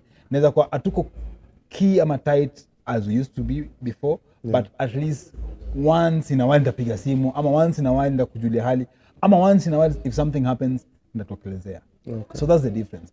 With Safaricom nimework now for years. Bro. Like, hey bro. Hey, ni so many years. But uliingiaje huko? It's interesting. Safaricom in 2010 after niliwin MTV Mama Awards. MTV Mama Awards was sponsored by Airtel. Okay. So nikaenda Mama's Nigeria. Kurudi nikapata endorsement ya Airtel. But Safaricom at that time walikuwa wameanza project fulani walikuwa wanafanya. But walikuwa na feel tumekaa na Owen for long, tunafaa kumtoa kwa hiyo contract ya Airtel. They bought me out. Yeah. So walirudishia Airtel pesa yao? Bro, nilikuwa bought out, bro. Pesa ngapi? No, walipea Airtel pesa ngapi ndo wakuache? Wakupea chapa, but ilikuwa lazima ni cancel contract yangu because I need to go to Safaricom. We? Yeah. Bro, ikafanyika.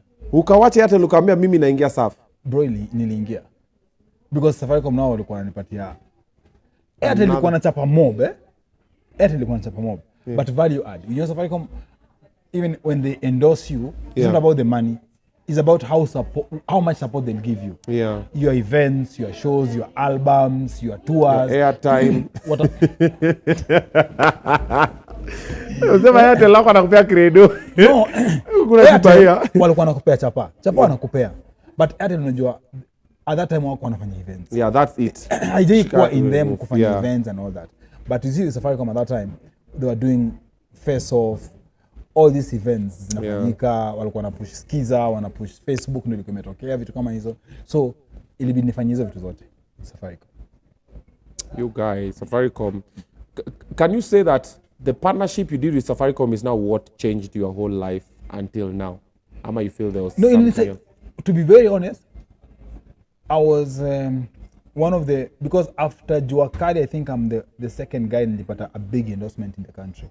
Because Juakari alikuwa kwanza kupata ile ya Orange, and then mimi nilikuwa the second kupata like a multi-million endorsement.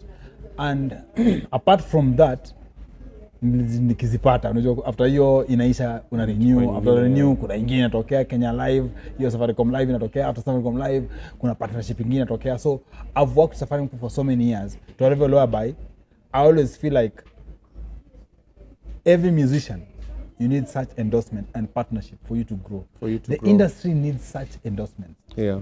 And unaweza notice even when Safaricom waliacha kufanya more of those events, industry kuja ikalala. More so gospel. True. So it's important. Yeah. It's very important for any artist uko na backing of such endorsements.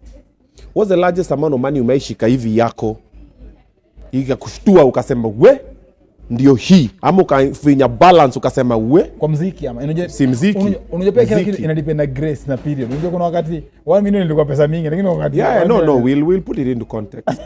Sasa tuongee tu muziki, wacha biashara hiyo nimejua wewe business unapiga poa, shughuli mingi, but kimuziki hilo lilipo hivi ukasema hii ni muziki. Na ilikuwa which era? Wacha nikupatie example ya. Yeah. Hiyo time nilikuwa nafanya hizo events za Safaricom mostly. I think per week nilikuwa namekaa mita 2 ama per week mita 2. Naweza mekaa mita 3 per week. Per week? Yeah. Hiyo ni kapungala? Hiyo time. Because hiyo time, most of the time unapata endorsement is going to divide you in different ways. You're given an option. Should we give you a retainer every month, or should we give you lump sum, half of the money beginning, half when you're signing, and after the contract? So you choose. So me, one of the contracts need to choose kulipwa retainer every month. Okay. So every month na bado kwa wiki kuna events mnafanya every weekend, which is paid independently. Na ukumbuke bado wewe mwenyewe independent uko na show zako unafanya, unasikia Blue Band sijui na launch nini, kuna road show. Na road show ilikuwa inatangaza because road show ulikuwa unalipisha per day, unalipisha kama ama so mbili per day. Na sasa unakumbuka tukifanya hizo road show umetoka hapo unapaka LD. So nimesha Monday mko hapa, Tuesday mko Maimahiu, Wednesday mko Naivasha hivyo. So unapata by time wiki inaisha hivi hata kama kasto 7 kamera. So 7 imeingia. Na ujiongeza event ya Safaricom. Umeelewa? Na bado streaming. Na hizo time MCSK ilikuwa inalipa. Bro. So unapata ulikuwa na make chapa. That one I can't deny that. It was good man. Yeah, good man. Very good man. What do you think really changed in the gospel music industry? Because at the moment, if we look at it, if we are to be honest, gospel is not as gospeling the way it used to. Of course. Kidogo saime. Bro, ile time, there's a time I was mtu wa mkono wa Fred Omondi. This time Eric Omondi was huge. This time BMF was huge. MOG, huge. Echo Dida, huge. Giuliani, huge. Daddy Owen, huge. Size 8. Like there was a lot of people who are doing. Basa hii nikiangalia gospel ni Moji Shot Baba na nani? Guardian. Na Guardian. Yeah, Guardian Angel. Timeless. Out. No, Timeless not really. Timeless ni more for a dancer. But ukiangalia gospel sahi, Guardian Angel, Masika na Moji Shot Baba. If you look at it, Kambua kidogo, but there's a time bro akina Holy Dave walikuwa nini. Like right now, the rest, Mr. Seed, Willy Paul, Bahati, nani wanasema wanafanya love songs. Willy Paul hata alishawaacha, nyinyi amuku embrace Willy Paul. Mlikuwa mnamjudge tu harshly akasema wacha mimi nikuwe mwanamkunaji. The rest wanasema, you know, love is God's commandment. So we are just doing love. Basani love ya wa mama. Yeah, what do you think? Why did that change? And is there hope? You know, many people always say that watu wengi kutoka gospel wanaenda secular because of money. But it's not about money. Okay. Because even by the time guys were transiting from gospel to secular, gospel had more money than secular. The big issue inakuanga the lifestyle. Okay. Yeah. It's really hard to live the lifestyle of a gospel. Yes. It's really hard to maintain that character. So watu wengi wanaanga, because you see, everyone is being sold to the glitz and the glamour. Yeah. So wakiingia, they expect the same glitz and glamour. But of course, you know, when glitz and glamour comes along, inakujangana, ikona cousins wake. Yeah. Cousins wake ni, of course, madem, cousins wake ni mapombe, shisha, sherehe. You understand? Au no makazins zake. So lazima akuje na clique yake mzima. So the most unfortunate part is, most guys move because they feel like, now I can live a carefree life because no one is expecting. There's no moral arbiter in this other side. This other side is like there's a moral arbiter who decides how you should dress, how you should walk, how you should behave, how you should, you understand? So that's the difference. So most guys move because of the high standard of character.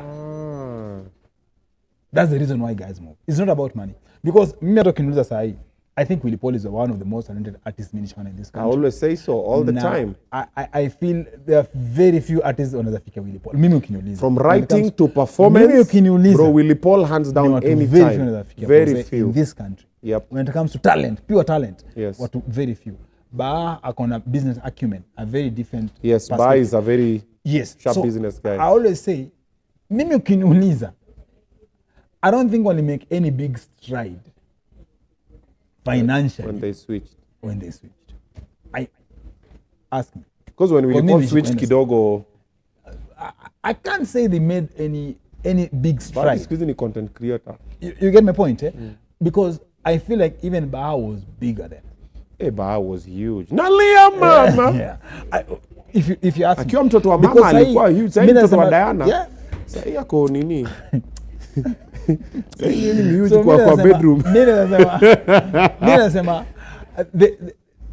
the transition mi kwangu kiniuliza, I don't think ilikuwa na hiyo huge benefit. Okay. Yeah, I still believe these guys had a huge mark in the gospel industry. Okay. They were huge. Willie Posey and they were huge. Bro, those massive guys were. And I don't think they'll ever. Sijui kama wataifika hiyo level. Maybe wanaweza again, but mi wana ni kama unless we do back to gospel again, what back to that level. Nimi ukiniuliza. It's my opinion. It's not that I'm judging anyone. I'm saying no. I'm not saying they're doing well, but I feel they were doing even better. And they could have even done even better if they were still. And gospel. Na feel sayo niko bado kwa gospel world wangekuwa very far, because I don't think there's anyone anangejaribu kukimbiza na hao boys wawili. True. Sai, I don't think there's anyone hata angejaribu angewafikia those two boys. True. Do you think there's hope for the gospel industry in Kenya? Of course. The moment with the current settings? No. I always say Ringtone amekuwa socialite. I always say I've been here for 20 years and I've seen all the dips. Gospel ngana hiyo moment. Kuna hizo dips zinapiga, zinarudi, zinapiga. So ni normal. Hiyo dip ni normal. Lama itapiga hiyo dip ipige and then new remnant. Wase utokea tu. New remnant utokea. Okay. Yeah, so I always believe gospel here is die, bro. Ni hiyo tu kuna hizo moments, but soon it's gonna get there. Yeah. Very nice. So now I want us now to switch the conversation. Yep. We're now gonna switch into the conversation of one, LGBTQ. Yep. Instagram yako imeripotiwa mara kadhaa, Facebook nini umechukia. Why do you hate gay people? One. Then also number two, we want to come and talk about your love life kidogo. A lot of things happened, people saw it, and also I know also people want to see what really happened. So we're going to talk about that in a short while. But before that, wacha niuze gari. Okay. Watu pia wanunue German machine. Okay, German machine. All right. Yeah. Magari affordable. Best place in town to get a new machine. You want to get it? Whether it's German, it's from Japan. Imetoka hapa Uganda. Unataka kutafuta kama Mobius kama Kenyan made machine, unataka kulipa polepole, unataka kulipa cash, unataka kulipa in advance, bank transfer, hire purchase. Talk to Magari Affordable. They'll be able to give you very affordable machines that you can be pulling up with watu wanakupatia ile shima that una deserve. All right? Now ukipiga luku, always know the best place to get your clothes from is Style Hub. Westlands, Karuna Close, Bavaria Gardens, shop number 1. Unafika hapo unaambia ni aje, nataka mahudi, nataka masuti, nataka ma trench coat, nataka high heels, nataka handbag, nataka suti, nataka sneakers, jinika, t-shirt. Talk to Style Hub. The number is on the screen now. They'll be able to upgrade how you look. And of course, finally, where do you get the money? Mnasema, Obinna, show me your ways. Nataka kupiga luku kama yako. Motobet. www.motobet.com. Ingia hapo, download it on your phone, register, create your account, deposit 50 shillings into your account, start playing the crash game. Venye hako kanini kanapanda hivi, ndo venye pesa yako inapanda. The trick is, you cash out before it crashes, and that money is yours. Changamuka teke jaribu, you can play from as little as 10 shillings, unacheza kidogo kidogo, usiende hapo unaingia na kifua. You don't taste the depth of water with both legs, ama both feet. Unaweka kamoja, unajaribu kidogo, unaoni kwaje. So jaribu Motobet, you get to thank me. Papa Fololo. Yep. Before we get to the LGBTQ conversation, you've made all this money. All along, nobody ever saw you dating nobody. Maka kidogo tukafikiria wewe uko side B, baby. Wewe uko kama you love ngoma. Then kidogo you introduce a very beautiful lady. Yeah. You guys are together. You guys are a power couple. You're like, finally. Yeah. We're waiting for Nini. Everything happened. Then, wrong ending. Guys started talking. Bloggers speculating, blogging, catch Ninis and everything. Yeah. So let's slow it down. Where did you meet this lady? How did it start? Nairobi tu hapa Nairobi. Ilianza toka, you know those things that unaanza toka mchezo pole. Yeah. But of course, for her at that time, she was she still is. She was she was a pharmacist. Okay. Yeah. Kwa anauza madawa. Yeah. Okay. So, because before that, I had dated. Nilikuwa, you know, for me, I'm one of those guys who know to separate my private life and my public life. Okay. So nilikuwa nimedate, but the mademo industry, But niko tu chini ya maji tu. Nani kama Same, nani usikue same. hivyo. Come on bro. No, I Give me can't. an exclusive No, bro. inaweza chomea Give me a mtu. lifeline man. Inaweza rip marriage ya mtu. So Moja. Ameshaolewa sasa hii. Guy. bro. Usiseme hivyo juu ya size 8. No. Ndio madem kama wawili ama watatu wa industry. Jamaa chini ya maji tu. Yeah. For real? Yeah. But chini ya maji. Tuambie ule mwenye hajaolewa saizi at least. Bro, hatuwezi ongea vitu zingine. Yes, you will protect. Lazima. Because unajua ilikuwa very private na pia walikuwa okay with the privacy na pia mimi nilikuwa okay with Muko tu industry pamoja. Yeah, but munapiga lakini muko no because I'm that private. Me I can naweza hata sasa inaweza kwa lakini you never know. Kuna mtu.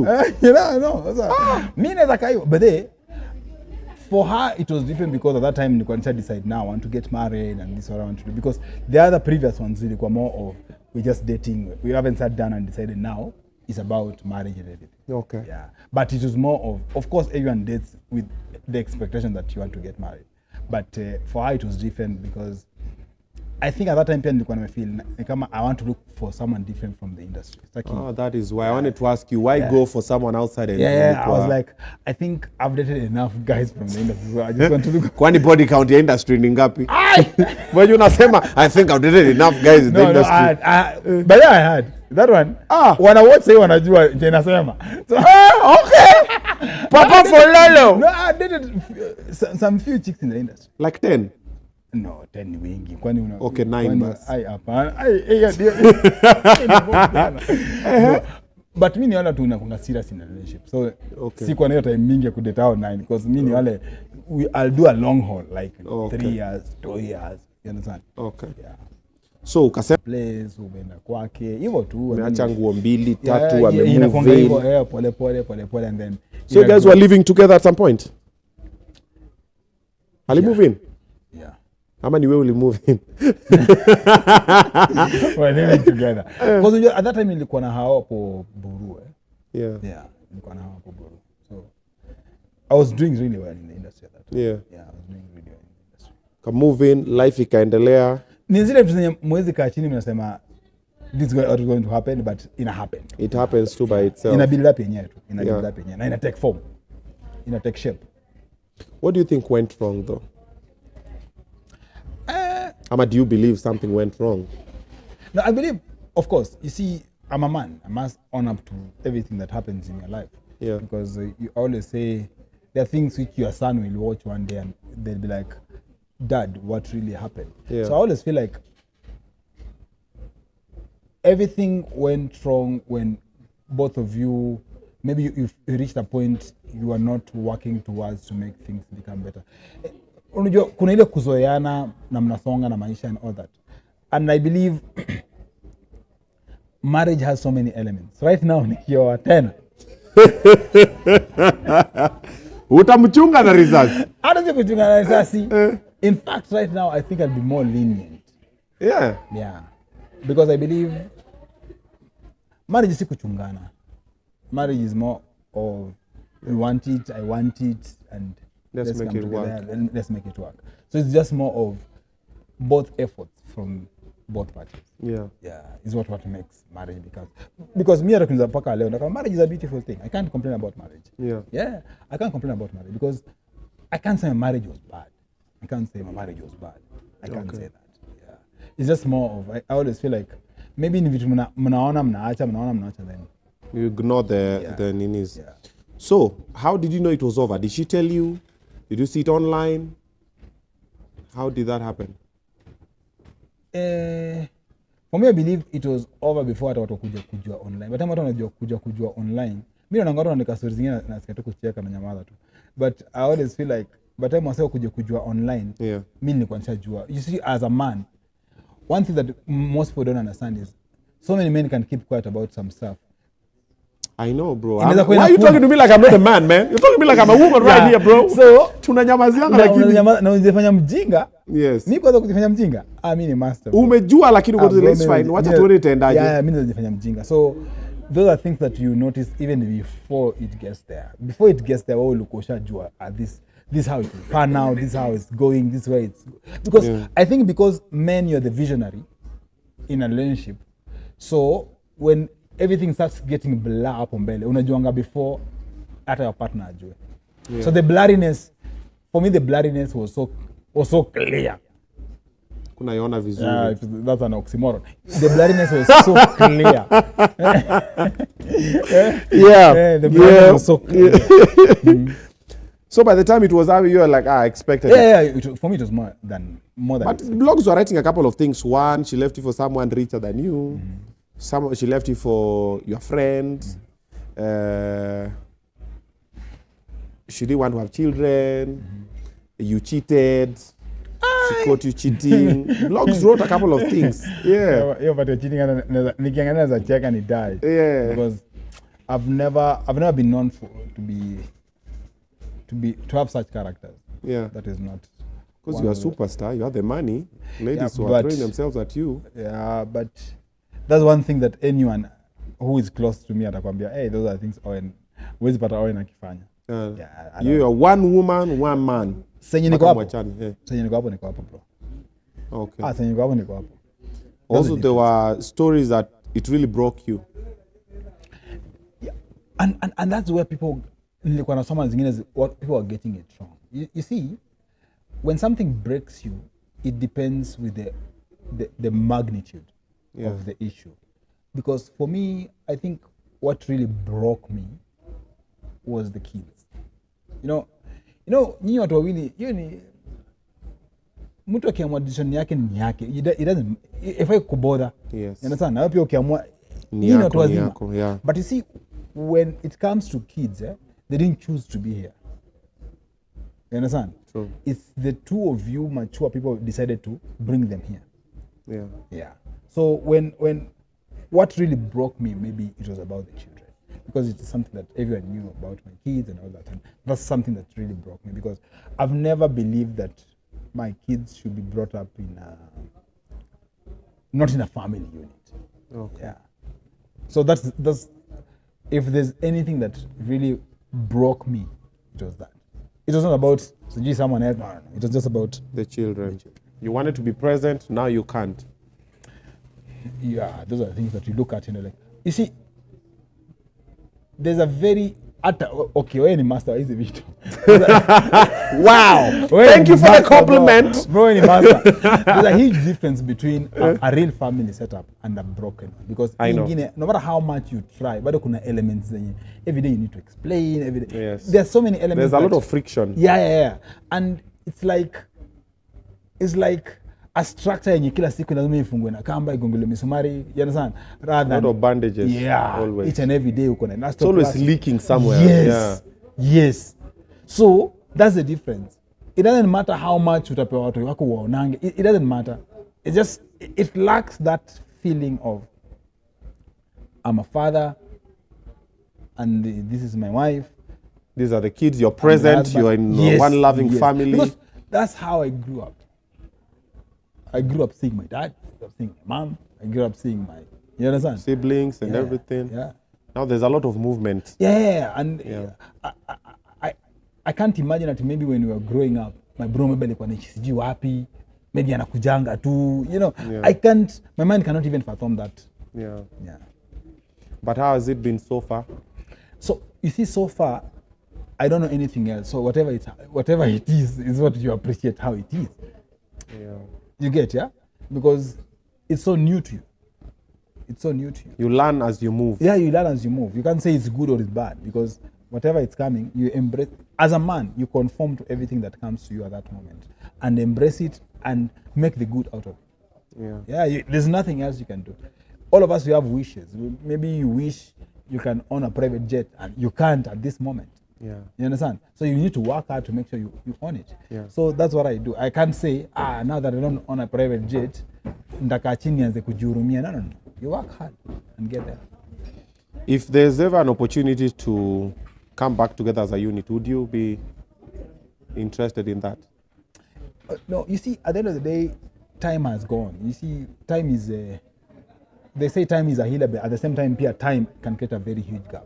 Yeah. So when such things happen, like I said, for me, the most important thing right now, what I'm concentrating on, is just about my kids. Okay. Yeah, those are the things that I still feel like, because every man, unfortunately, Nikama, you strive so hard to become a good dad than a better husband. I don't know why. I don't know. Most so ile kitu kuuma watoto man. Watoto. So kitu hiyo kuuma mostly ama ni us from western side maybe. Yeah. Maybe it's not a great western, maybe that's how we believe. Your kids are like, you always feel like these are mini you. This is your legacy. This Yes. Yeah. So if ever anything can bother you, maybe it's more about the kids more than anything else. Yeah. Yeah. What advice would you give to someone who's in a marriage now? Probably they want to make it work. What can you tell them? What are the things to look out for? How do you make it work? Since you are in one and did it, you know the things you did wrong, and you know the things you could have done right. What would you tell them? Isn't zile watu hapo comments hapo chini, huyu anaongea na ilimshinda. Okay, so now no, but you have to fail to know what you could have done right. That's what people never know. I know. Yeah. Who fail, that's when you're like, yo, this is what I did wrong. Yeah. You learn from mistakes, not from success, bro. Yeah. Yes. Me, what I'll always say is, number one, get to know someone really well. Like that one, any excuse. And sometimes you always say it's not about time. You know, unaweza kuwa na mtu hata 4 years na bado asikuonyeshe who they really are. So get to know someone ile mmepurpose kujuana vizuri. Okay. You understand? That is very important. And then just at the end of the day, marriage ifai kuwa ni kama jela. Mimi na feel marriage inafaa kuwa ni happiness. You understand? True. More of happiness, joy, and all these things. At the same time, lazima mkuwe na mnashare same ama common vision. Because you're starting, hii ni kama entity mmeanzisha, ni kama a legacy you guys are going to create. Yeah. So lazima mkuwe na hiyo vision, mnajua even your kids will live from the same blueprint. So lazima mkuwe na blueprint of where you're purposing to go and all that. Yeah. And then I think another thing pia sahi ni hiyo issue ya there's so much, there's a lot of change from what we used to know as marriage, because most of us, mostly men, we view marriage from the eye of your dad, how your dad treated your mom and all that. But you see, those days, our moms, I think their bare minimum was just being a housewife and all that. But right now, when you meet like an empowered woman, it's very different from how you saw your mom. Our mothers never used to talk in front of our fathers. So it's different. It's so different right now. Most men right now, I think the women were really empowered and they became a threat to most men right now. So I think most men right now, they need to be empowered on how to live and how you can relate with an empowered woman. True. Because if you're not careful, they can overpower you. They are already. Yeah. Most men are in marriages and they are the women in those marriages. Yeah, because you don't talk, you don't cough, you don't do nothing. After 92, when women went to Beijing for women empowerment, they were so empowered. Maendeleo ya wanawake. So they were so empowered to a level whereby no one thought about, after you empower this woman, who is going to marry them? Yeah. That's $1 million question no one is asking. Yes, they're empowered, yeah. But who is going to marry them? Because a man, the only marriage you know, the only example of marriage that you've seen is how your dad is being treated by your mom and how your mom used to treat your dad. That's the only example that you have. And the example that you want to bring on the table is very different from the reality that you're living in right now. Because those days, our moms, walikuwa wanataka tu shamba, bora walime, au ni housewife, wako sawa. Yeah. That's the end of it. But right now, everything is so different. Anataka kwenda club, everything is so different. Out. So who is empowering this boy child on how they should treat and deal and, of course, even marry this empowered woman? Hakuna. Because hakuna manuscript, hakuna blueprint. Watu wanaingia na gonga mwamba, unatoka unaingia wengine na gonga mwamba. Because unataka utritiwe venye budako alikuwa anatritiwa. Who will do that? Na usi madhako. We are different. Amejua a lot of different things. And then unaanza ku try new tricks here and there. They don't work because you're trying things. Because once the confusion comes here. Once you become like a real African man like your dad used to be, utaitwa toxic. True story. The moment unasema undakuwa gentleman, utaitwa simp. So you're lost in between. By the way, think about it. You're lost in bro, between. umesema point. Ukikuja kwa gentleman, unasema wewe ni simp. You are a simp, that bro. That guy is a weak guy. Is just. Yeah, why are you buying her flowers? Why are you finding her? You're pulling a chair for her. I don't like soft guys. Aya, girls like bad boys. Ukija kama budako, ukimtap, unasikia that's toxic masculinity. He's a narcissistic man. Yes. Egocentric. So, boy child is lost in between. He's like, where should I go? Where should I go? What should I do? Because it's very tough to be in between. Yeah. So no one is telling these young men around. Because maybe now these young men who are trying to do these weddings from Wakefanya, no one is telling them, how do you deal with these empowered women in the house? That's the $1 million question. Because they were empowered, which is not wrong. But when they were empowered, no one cared about this boy child. Yeah. So boy child is trying to catch up on his own. On his own. There's a lot of hurdles. A lot. And you'll make so many mistakes before you catch up. So many mistakes. So the worst thing is, I think right now we're facing the first generation that was a product of Beijing 92. Because our mothers and grandmothers are the ones who went there. Yeah. But they came with the information to empower the young ones. Now, after Kibaki with free education and all that, most young girls were empowered, which is a very good thing. No one is complaining about that. The issue is Tulisau another one. Yes. So the boy child is just like, he's just lost. But do you think there's a solution though for boy child? Bro, me, I fight for boy child all the time. Right now, I'm very vocal about stopping gender-based violence towards men. Yeah, because, bro, unalimwa, you know, first of all, you can't fight a woman because it's just outrightly wrong. Yeah. Then also morally wrong. Yeah. Then unamwangalia uko like sasa huyu. Then now most men will look at women as weak beings. Yes. Not like weak. Kuna wale watakoja, why do you mean weak? Not like that. Yeah. Like unasema ukiweka mwanaume na mwanamke walimane, of course mwanaume atalima mwanamke. Yeah. So like let me not do it. Yeah. So you'll take your else, utatukano, utapigwa nini. Yeah. Bro, you can't go to the police station. I took a friend. Yeah. Mapolisi watuambia, mbona mkumva? That was the exact words they used. Yeah. We're like, you guys, you've come because of this, and that case never went anywhere until now. Yeah. Aya. You go to other men, watakucheka, unapigwa na dem. Unapigwa na dem. Yes, yes. So most men are taking abuse from insults to mistreatment to physical abuse. Watu wamenyamaza tu because you can't speak out. If you speak out, you are weak. Yeah, of course. Who will you tell? Mwanaume unapigwaje na dem? You are a simp. But ukipiga huyo dem, bro, everybody now comes for you. Yeah. Unapigaje dem? Because even the definition of equality, most men bado hawajui kuiunderstand. They don't know. Ni hard kuiunderstand because you're like, equality inamaanisha then we do everything 50-50. Yes. That's equality. But ukiamua iko hiyo 50-50 tunalipa bill mpaka 50-50 itakuwa tena noma. Wewe kwani huwezi lipa, huyu mwanaume hatawezi lipa. Huyu mwanaume hawezi lipa bill. Yeah. Like but we are equal. Toa 50 venye si ulipa kama Morio. Ni aje maboys tunaenda hivi. Toa mafuta mimi nifanye. So amana akaconfuse anashindwa. Okay. In certain powers you want equality. But in certain you don't want equality. You understand? So it's a very touchy issue and very confusing to a boy child. So those are the discussions that we should open such discussions. What's the real definition of equality to a man? When someone talks about equality, what does it mean? But at the interim, what's the solution, bro? Boy child is suffering. Bro, my DM with the men who are going through it. Bro, I can tell you for free, it needs radicalism. And the way guys have become radical, unfortunately, I'll use very radical examples, man. I'll use very radical examples. Yeah. But I always say, the moment something that lacks value is not applied, anything applies. I'll use Andrew Tate. Okay.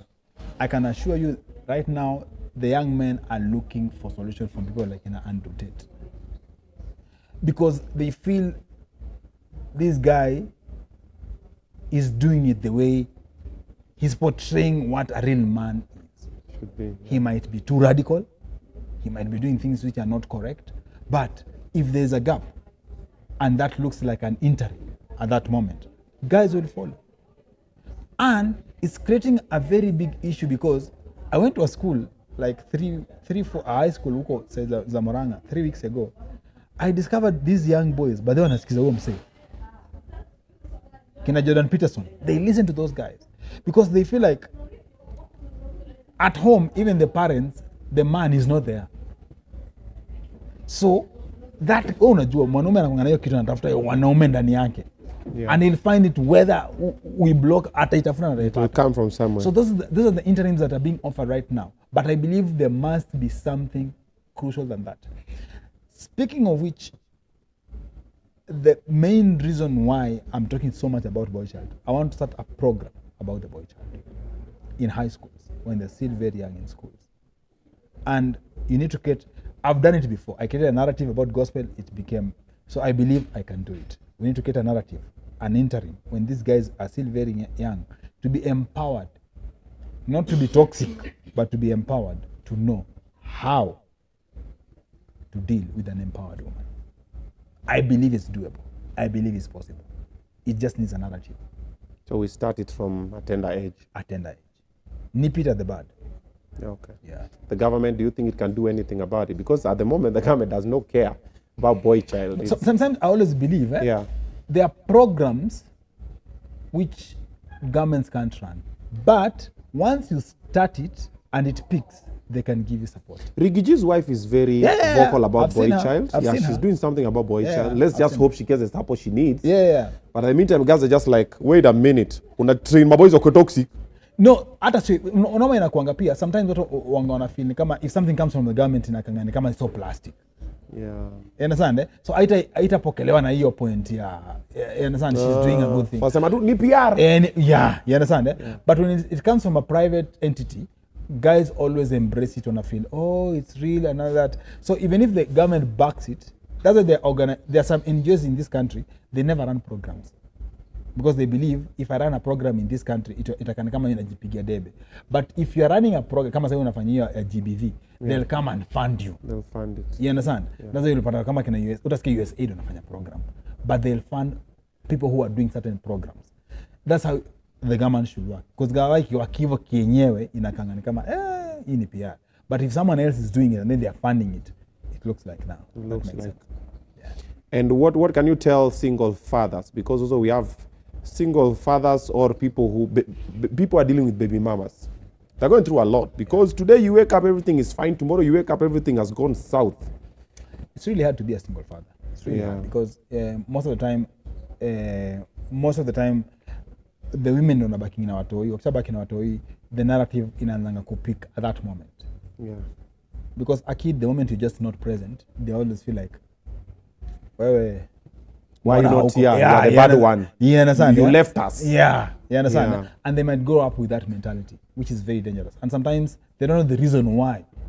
Because our parents never used to say, or most dads never say, you can't include the kids in your nonsense. You just keep quiet. So most dads keep quiet and they never share a real narrative about this. So there's a story I saw on, I saw on TikTok. It was a very interesting story. A young man, anasema wakiwa watu hiyo walikuwa tu wawili na wanaishi na mama yao, but akaanza ku grow up, akaanza ku feel anda kujua budake anaenda wapi. So akaanza kuja madake, mother anambia achana kuuliza maswali, yeye akanyamaza. But the younger sister alikuwa anashinda akiuliza kila siku. So the problem was the mother every time akiuliza anakuwa mkali and all that. So one day mother akamwambia sister boy akamwambia, budaka ngiko hapa tungo tunaishi maisha tunaishi. It's just that haiko hapa. Haiko hapa tungo tunaishi life better.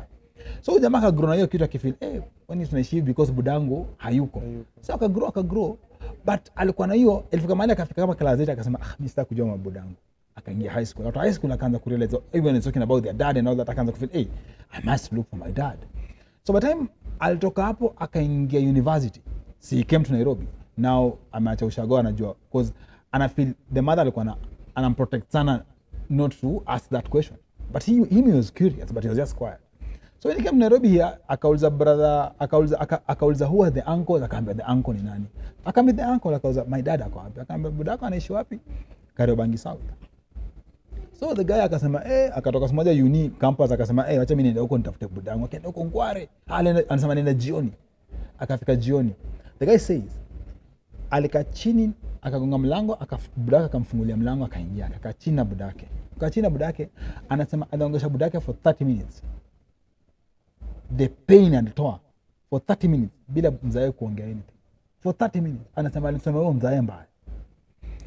Mzae akamwambia sawa, kula alafu tulale. Akalala akamka asubuhi. Kuamka asubuhi mzae akamwambia now we need to talk.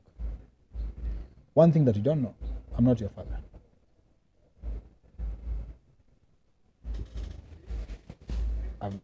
I've been paying school fees. I decided just to take that role. But I'm not a biological dad. When niambie mtoi. Where do you begin? Anasema yani the first thing ilimhit ni ile maneno alipewa mzae jana yake for 30 minutes. Alimwambia every word that you can use in this world. Alitumia every word that you can use in this world. Na anasema alisoma mzae na mzae amenyamaza. Anasema mzee amekuwa kilipa, anasema yeye kwa ifukuzo school fees. Mzee alikuwa analipa tu school fees. So wewe niambie, where do you start as a boy child? Usi budako, umeishi kujiona budako. Umeambiwa everything bad about him. So there's so many things that we need to address. There's so many things. Bro, there's so much. Yeah. So let's put a pin on that. We'll revisit when you start the school for boys, the boy child agenda program. Yeah. Reach out to me, bro. I'll come through, course, man. bro. Me, boy child, we need to be there, support them, motivate them. Of course. You know, they have nobody to talk to. Let's talk to them. Of course. All right. Yeah. And for the ladies out there, try and be kind. It doesn't cost you anything. That boy you're seeing there, Umedharau, they are going through a lot. They might never say it, but trust me. But mimi kile interesting inakuanga nika more of mostly wale madem wanasemanga I don't need a man na wako na mtoi. Weirdly wanakuanga na boys. Yes. Weirdly nika goda na wapayanga two boys. Yep. No boy, it's so easy at that moment kusema hizo story you as a woman. But boy akishafika 18, 19, everything changes. They'll meet another woman as well like you. We need to change the narrative. We need to change the narrative. Yeah. Because we have sons, brothers, cousins, uncles, fathers who are going through the same thing. Let's try and let's be kind to each other. Yeah. Which brings me to the next point. Why are you not kind to other human beings? You're not kind to the gay community. Bro, you came out, you spoke about gay people. Umesema the Bible, nini, what I know. Bro. What on Facebook wako like, wait a minute, ban that account. Bro, mimi, ilikuwa very interesting. Mimi I posted something. It was as simple as a post. Yeah. Then Facebook wakaniandikia. People like, hey, Daddy Owen. Wakaniandikia vitu, mob, nini. You need to respect people's opinion. So mimi nikaandikia back, nikaulizaje. But even me, why can't you respect my opinion? Because it's my opinion. We are working with opinions here. Yeah. So, it's your opinion and this is my opinion. Yeah. So, it's okay everyone can air out their opinion on Facebook, yeah. On my Instagram. I believe so. Because if them they are airing, there's a comment section. I can comment. Yes. Or I can create my own post. So me, I created my own post about the story that was trending at that time. Na nikasema hivi na hivi. Bro, nilikuwa nashinda nikiandikiwa warnings. Sasa but then nimefika pale uko at the edge. Niko pale the tipping point. Yes. So for me, my issue has never been I don't hate anyone. And I always say that. I don't hate anyone. I just speak out on the things. The same way I can always speak about other things I see. Like right now, nimeona watu wanaongea about TikTok. I can air my view. Yeah. You understand? It doesn't mean I hate people on TikTok. I can air my view on what the pros and the cons. Yeah. So I don't hate anyone. I just, when you see something that is not right, you just say, this is not right. It's not the person, it's the act. Okay. The same way I always say, I don't hate the sinner. I hate the sin. You know, lazima sikuchapi na chapa makosa. No, sasa. So that's the difference. Me, I don't hate anyone, baby. Yeah, I don't hate anyone at all. In fact, even my career, what I do, doesn't allow for me to, my beliefs, my religion. But ulisema we kazi yako unataka focus on that story. No. You did a couple of posts about it. No, I did a couple of posts about it, and then I discovered, there's a bigger picture than that. These guys are just fooling us with that story. So that for us, we focus on that. And then there are so many things that are happening inside, around us without us knowing. Yeah. So I was like, these are bait. These guys are decoy. Yeah, these are decoy. These guys are throwing us a decoy. Tuko hapo, it's a ricochet. Tumezuba hapo na kumbe bullet ilienda inside ingine. So me, I'm following the bullet. Umetupoteza. No, they can't fool us. Nini nafanyika? There's so much happening. It's a bigger thing. There's a bigger picture. Yeah, because you see, at the end of the day, Africa is the emerging market. Africa is the next frontier. So they know if right now they confuse you, because most Africans, even if you look at, let's talk geopolitics. If you look at the Sahel region right now of Africa, the Mali, Burkina Faso, Niger, Sudan, all those countries around, just below the Sahara Desert there. All these countries right now, there's a revolution that is happening. The young people, Umono Jama Burkina Faso, all those guys are young people. The young people are hey, you guys fooled our grandfathers. You can't fool us.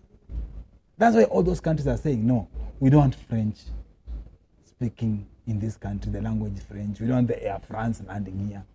We don't want you guys coming and taking away all our minerals from Chad, from Niger, Munapeleka, France, Munamake uranium, Munamake all the nuclear with it. You understand? Yeah. We want something called value add. Kama unataka kutengeneza gari, hizi material unatumia kwenda kutengeneza gari. Why can't you put a plant here to find those jobs hapa? You understand? Yeah. Put a plant. You understand? If you're going to make batteries with all these things that you guys are mining from Africa, then put a plant. At least kuna value add. Don't carry the raw material, go with it. And then sell the thing to us, double the price, and then give us one bob in an aid. You're saying you're giving us. They're not giving us. That's not our money. Just feeling guilty by giving us aid. So they've noticed that Africans right now, most young Africans, wameanza kufunga macho. And that's why you're seeing there's so many revolutions. There was the Arab uprising. Right now, kuna the Sahel revolution. It's by there, if you're not careful, inasonga chini to other parts of Africa. So they want to distract us with so many other things. Okay. Yeah. So I discovered and I was like, no, I'm not buying that. Okay. Thank you for clearing the air. Yeah. Because what one look like, why is this guy? Why are you? No. I was just like, I'm not buying that. I've discovered there's something more than that. Because something else. I study a lot, Mamoza, geopolitics and all that. Okay. So I know there's bigger picture than that. All right. Yeah. So now, in conclusion, what next? Papa Fololo, when new stuff? Nini, bro, you've had some fire jams and then all of a sudden. No, I think one thing.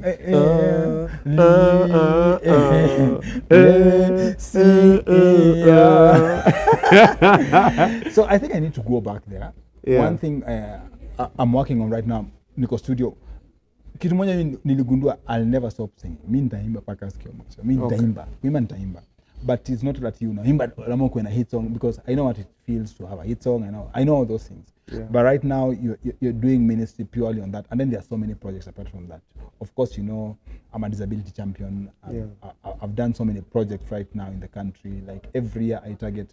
So my budget per year the projects nataka kufanya every year ni kama 100 million every year, just to spend to make sure that we're building structures, facilities for people with disability. So those are the things that I'm working on right now. I have my own business hapa na pale, na travel, nimekuwa UG, nimekuwa wapi, na set up different businesses here and there. At the same time, when nimekwambia nataka kuanza program ya boy child kwa mashule, I'm working with different NGOs here and there. We just want to create a new narrative for the young boys in this country. Okay. Yeah. Nasimama nakupiga saluti. Ninasema ile intro ambu ayuko ndani estagodeda na kodera. You guy umetusumbua. Truth be told, hands down, bro, in shaping the gospel industry in the country, you played a pivotal role, and we really appreciate. For the ones who know, there's some who have no idea. They're just like you guy. As we used to wake up like this, umechukua Riganza chorus juu mmeenda kwa stairs sijui za wapi. Tunamuka hivi yote ni vanity. Those are laxity that gospel ilikuwa inafanywa kama for fun. So mimi nilikuja nikachange nikasema hapana. This thing, as much as we are spiritual, we need to be professional. So I was one of those guys in Liamwa. Even video must be good quality. We take the best, we go to the best studios. Kama ni sanda ugopa, sisi tunaenda ugopa. Kama ndo kwa arcade, tunaenda kwa arcade. Because everything was being done in Riverwood. I'm not saying Riverwood was bad, but ilikuwa na hiyo stagnation fulani. So I was like, let's take it to the next level. And even being nominated for Mamas was something new to the gospel industry. Yes. And yes. winning it now. Yes. Because videos za gospel zilikuwa zile unaona watu wanatembea wanafanya nini, wamekaa juu matawi, wanachuna matawi nini. So when I released my first video, guys were like, hii tutacheza wapi? Yeah, you moved, bro. You had some quality videos. Yes. Budget. Na sikuwa na joke by the.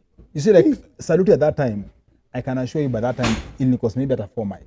And those days, in 2011, it cost Salute was fire. Yeah, because you can imagine your video, kama ni Emiko's Gate to shoot Kericho. Yes, you moved everywhere. Yeah, kama ni Zawama tunaenda Mwea, kama Jakotile tunaenda Kisumu, like Victoria. Kama ni Nanji tunaenda Shakongo Murwe huko Kakamega. You understand? Tukienda paka coast. So yes. And then uja Tao tukafanya video katikati ya Tao, tulifunga streets. Those days tulikuwa tunafunga streets, unafunga streets. Nikahaya band ya Prison. Bro, your band nani zanga lewa wako ndani. You understand? So it was a joke. And then pia mademu lamo watafutie watamba aje make up. Nilikuwa nataka kufanya video nashindwa, this is too much. I'm like, no.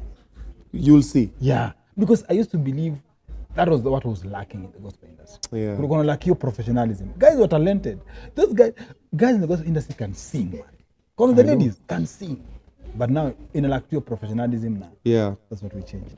Someone is saying, ask you about Bishop Ben Bahati. Oh man, that was tough. Yeah. Okay, Bishop Ben Bahati is one of those guys who shaped me to become. You see, there's a difference between you being a musician and you having confidence preaching and speaking in front of people. Yeah. This guy used to come to Shiburu at that time. Anakuja na van, anatuchukua anatuingiza kwa van. Tunaenda tufika Limuru, akiona tu crowd, anashukisha speaker, anaanza kupreach. Tukisonga mbele Naivasha, akiona tu crowd. So that thing gave me confidence. Because unaona haya, hauna aibu, uogopi. Because mimi wale yangu ilikuanga, ndaimbiaje watu gospel na kwa sokoni, watasikiaje gospel. But this guy alitufundisha, Injili inaingia kila mahali. Can be preached anywhere. So alinitoa hiyo uoga ya kufeel, I can't speak to anyone. Yeah. That's what's up. Thank you so much. May the Lord rest his soul in peace. Yeah. Because he played a very huge role in shaping the gospel industry in this country. He played a very huge role. Because even the studio that we got recorded, LBDS, Lucky Ben Digital Studio. Ilikuwa studio yake. Alikuwa anajitanga Lucky Ben. Lucky Ben. Yeah. So may familia yake, God our blessing. Yeah. Asante sana for being very open about everything. Asante kwa kunichekesha bro. Umenibamba mbaya. Continue the good work. Yeah. Don't stop, because if you stop now, you know what wanaangalia, kina Daddy Owen amerelax, ameingia biashara, amepata pesa ikamwaribu. Ndio. I know the not. Amepata pesa ikamwaribu sasa hata he doesn't care about gospel. Alikuwa anafanya juu ya pesa. Alikuwa anafanya juu ya do, ukapata ikakuwa hizo ni ubatili. I know that. Yote ni vanity bro. I know that. Hizo nimezisikia. Sasa uko na magari 15. But unajua umesahau. No. Tunarudi. Continue bro. Endelea. And us will be here to support and also learn and get guidance from you guys. Sindio? Kabisa. Thank you so much everybody for watching. Comment, like and subscribe. Next week we're going to be having Maureen Waitito. Next week is going to be late. And also another guest who's yet to confirm, but we'll let you know. Hebu ambia Jagu akuje akae hapa. Hizi kataa. Jagu ni morio wako sana. Hebu waje hapa ongea na Jagu, mpatie kamera kidogo ongea na Mwesh. Wewe ni zaidi CS.